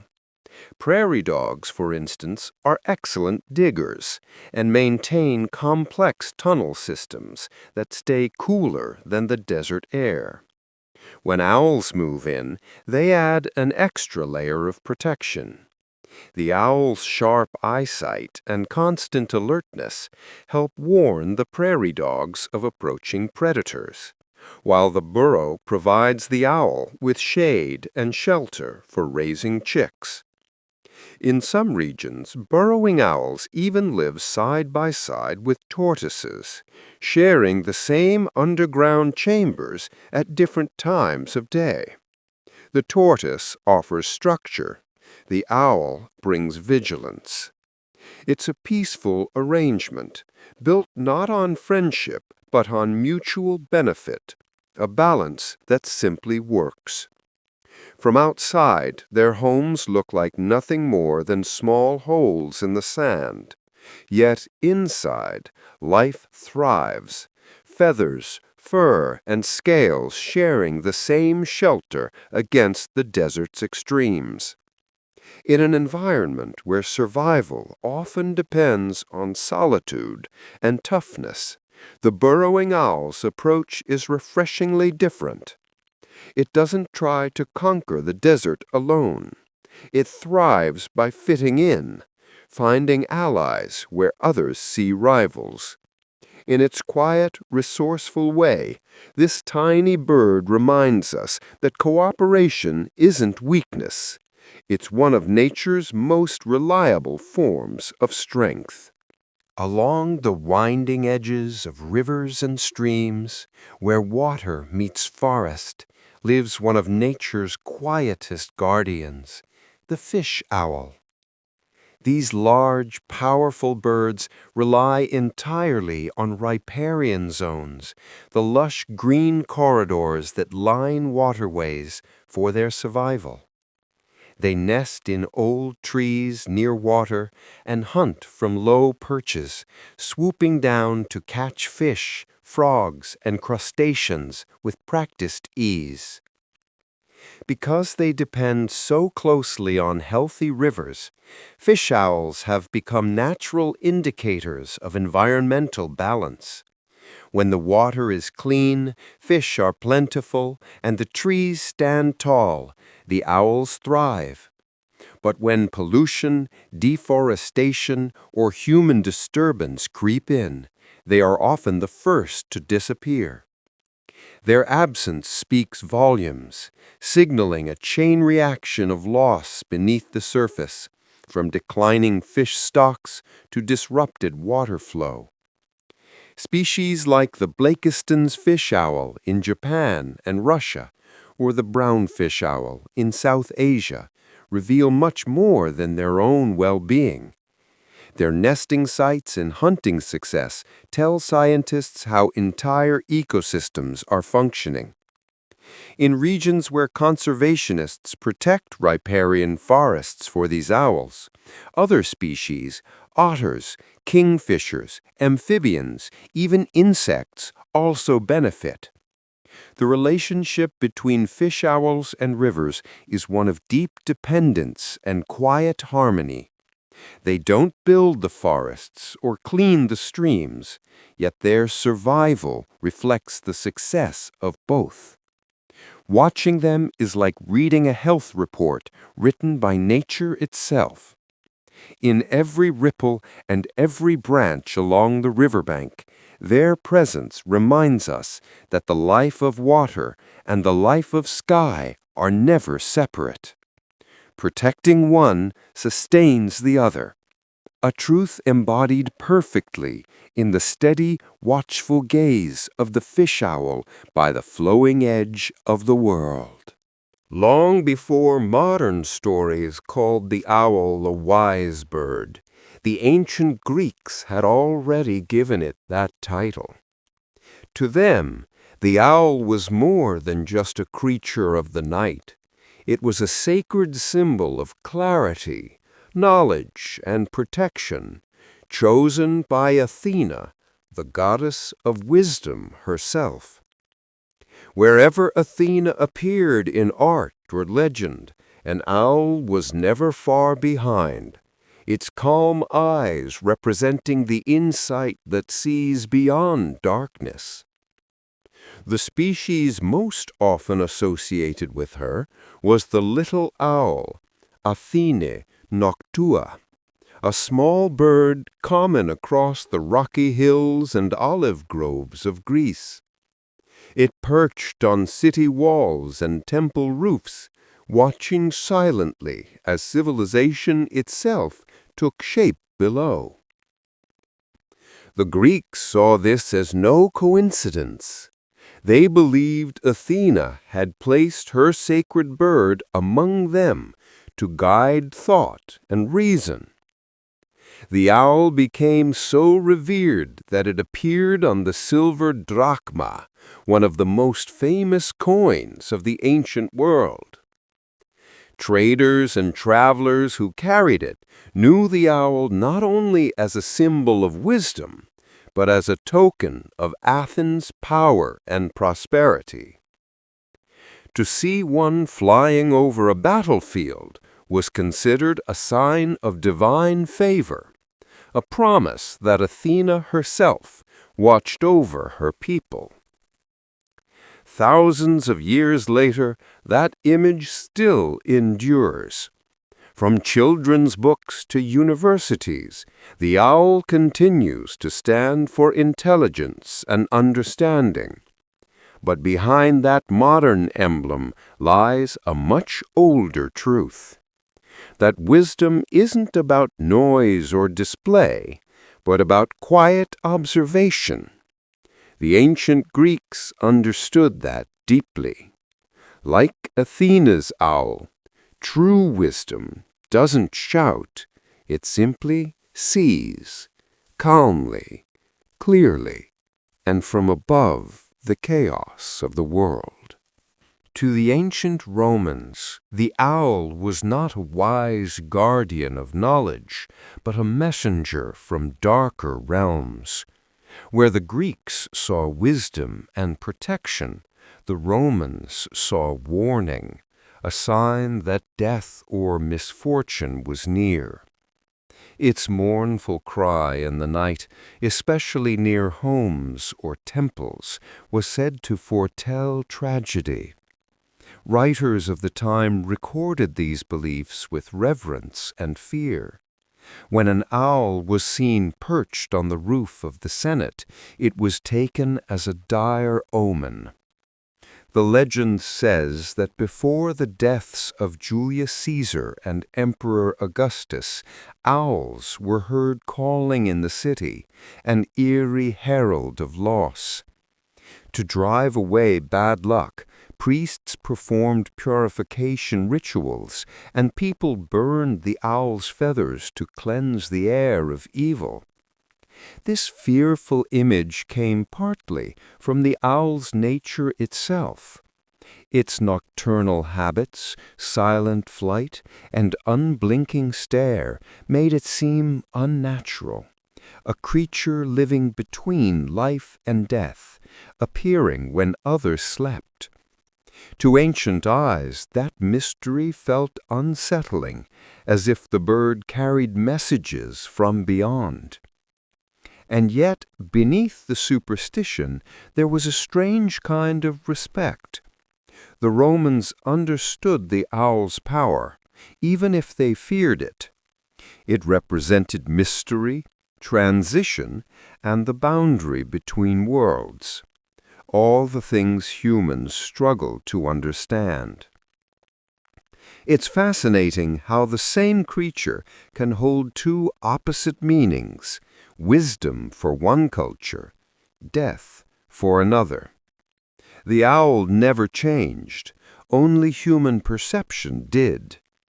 In that contrast lies a lesson about ourselves, that what we fear in nature often mirrors what we don't yet understand, and that mystery, whether divine or ominous, is always part of the night's design. In many Native American traditions, the owl's voice carries far more than sound. It carries meaning. When its call drifts through the night, it's often heard not just as the cry of a bird, but as a whisper from the spirit world. To some tribes, it is the voice of ancestors, offering guidance or protection. To others, it's a sign to listen closely, for change or transition is near. Among the Hopi and Apache peoples, the owl is a messenger between worlds, a creature that moves freely through the veil, separating the living from the departed. Its night vision and silent flight give it an almost supernatural quality, making it a natural symbol of mystery and awareness. When an owl calls, elders say, it's time to pay attention, to reflect, to remember, or to prepare. Other tribes, like the Cherokee, have stories where owls act as guardians of truth, seeing what others cannot. Their calls are warnings to respect nature's balance, to live rightly, and to honor those who came before. Even when the message carries fear, it's never meant as a punishment, only as a reminder. Across these beliefs runs a deep respect for the owl's role as both observer and messenger. It doesn't bring random superstition, but connection, linking the living to the unseen world of spirit and memory. In the stillness of night, when an owl's call rises over forests or plains, it's easy to understand why so many saw something sacred in that sound. It feels ancient, almost human, a bridge between what is here and what has passed. To hear it in the quiet of darkness is to be reminded that we are never truly alone. Across much of Africa, the sound of an owl calling through the night carries a weight of meaning far beyond its simple hoot. In villages from West Africa to the plains of the East, owls are often regarded as messengers, silent travelers between the world of the living and the unseen world of spirits. Their ability to move in darkness, to see what others cannot, gives them an aura of mystery that inspires both reverence and caution. In some traditions, the owl's visit or call is a sign that a message has arrived, sometimes from ancestors, sometimes from the spirit realm itself. Among the Bantu peoples, for instance, it was said that an owl's cry could foretell a change in the household or the passing of a loved one, not as a curse, but as a sacred communication. The Yoruba, too, linked owls with wisdom and the supernatural, believing they carried knowledge through the night that daylight could not reveal. While certain stories cast them as omens of misfortune, others see them as protectors, guardians of healers, keepers of balance, and guides for those who walk between worlds. In both fear and respect, the common thread remains the same. The owl is never ordinary. Its calm eyes and silent flight make it a creature of thresholds, moving between light and shadow, life and death, body and spirit. Whether warning or watching, it reminds people of forces larger than themselves, of mysteries that deserve humility. To hear an owl in the African night is to pause, to listen not just with the ears, but with the soul. For many, it's not merely a bird's call, but a whisper from the unseen, a message carried gently across the thin line that separates worlds. In the dim, candle-lit world of medieval Europe, the hoot of an owl could chill an entire village into silence. To hear one cry in the still of night was not taken lightly. Many believed it foretold plague, famine, or war. The owl, with its ghostly flight and haunting voice, seemed too much a creature of the shadows to belong entirely to the living. During centuries marked by disease and conflict, people sought meaning in every sign the natural world offered. When the owl called from a church steeple or a castle wall, it was thought to warn of death within those very walls. Chroniclers wrote of owls crying before the Black Death swept through towns or before armies marched across fields. Whether coincidence or comfort, the belief endured that the owl was not simply watching, but warning. Its nocturnal habits only deepened the mystery. Moving unseen, eyes glowing faintly in torchlight, the owl seemed a spirit in feathered form. Poets and painters of the time often depicted it as a symbol of dread, a lonely watcher perched above the ruins of human suffering. In folklore, it was said to carry the souls of the dead, or to herald divine punishment. And yet, hidden within the fear was fascination. The owl's silence, its patience, its ability to move through the night, all felt like traits beyond human reach. Medieval people feared what they could not understand, but they also respected it. Today, we see wisdom where they once saw warning. Still, the echo of those old fears lingers softly in our stories, a reminder that mystery has always held two faces, one of wonder and one of unease, both reflected in the eyes of an owl watching from the dark.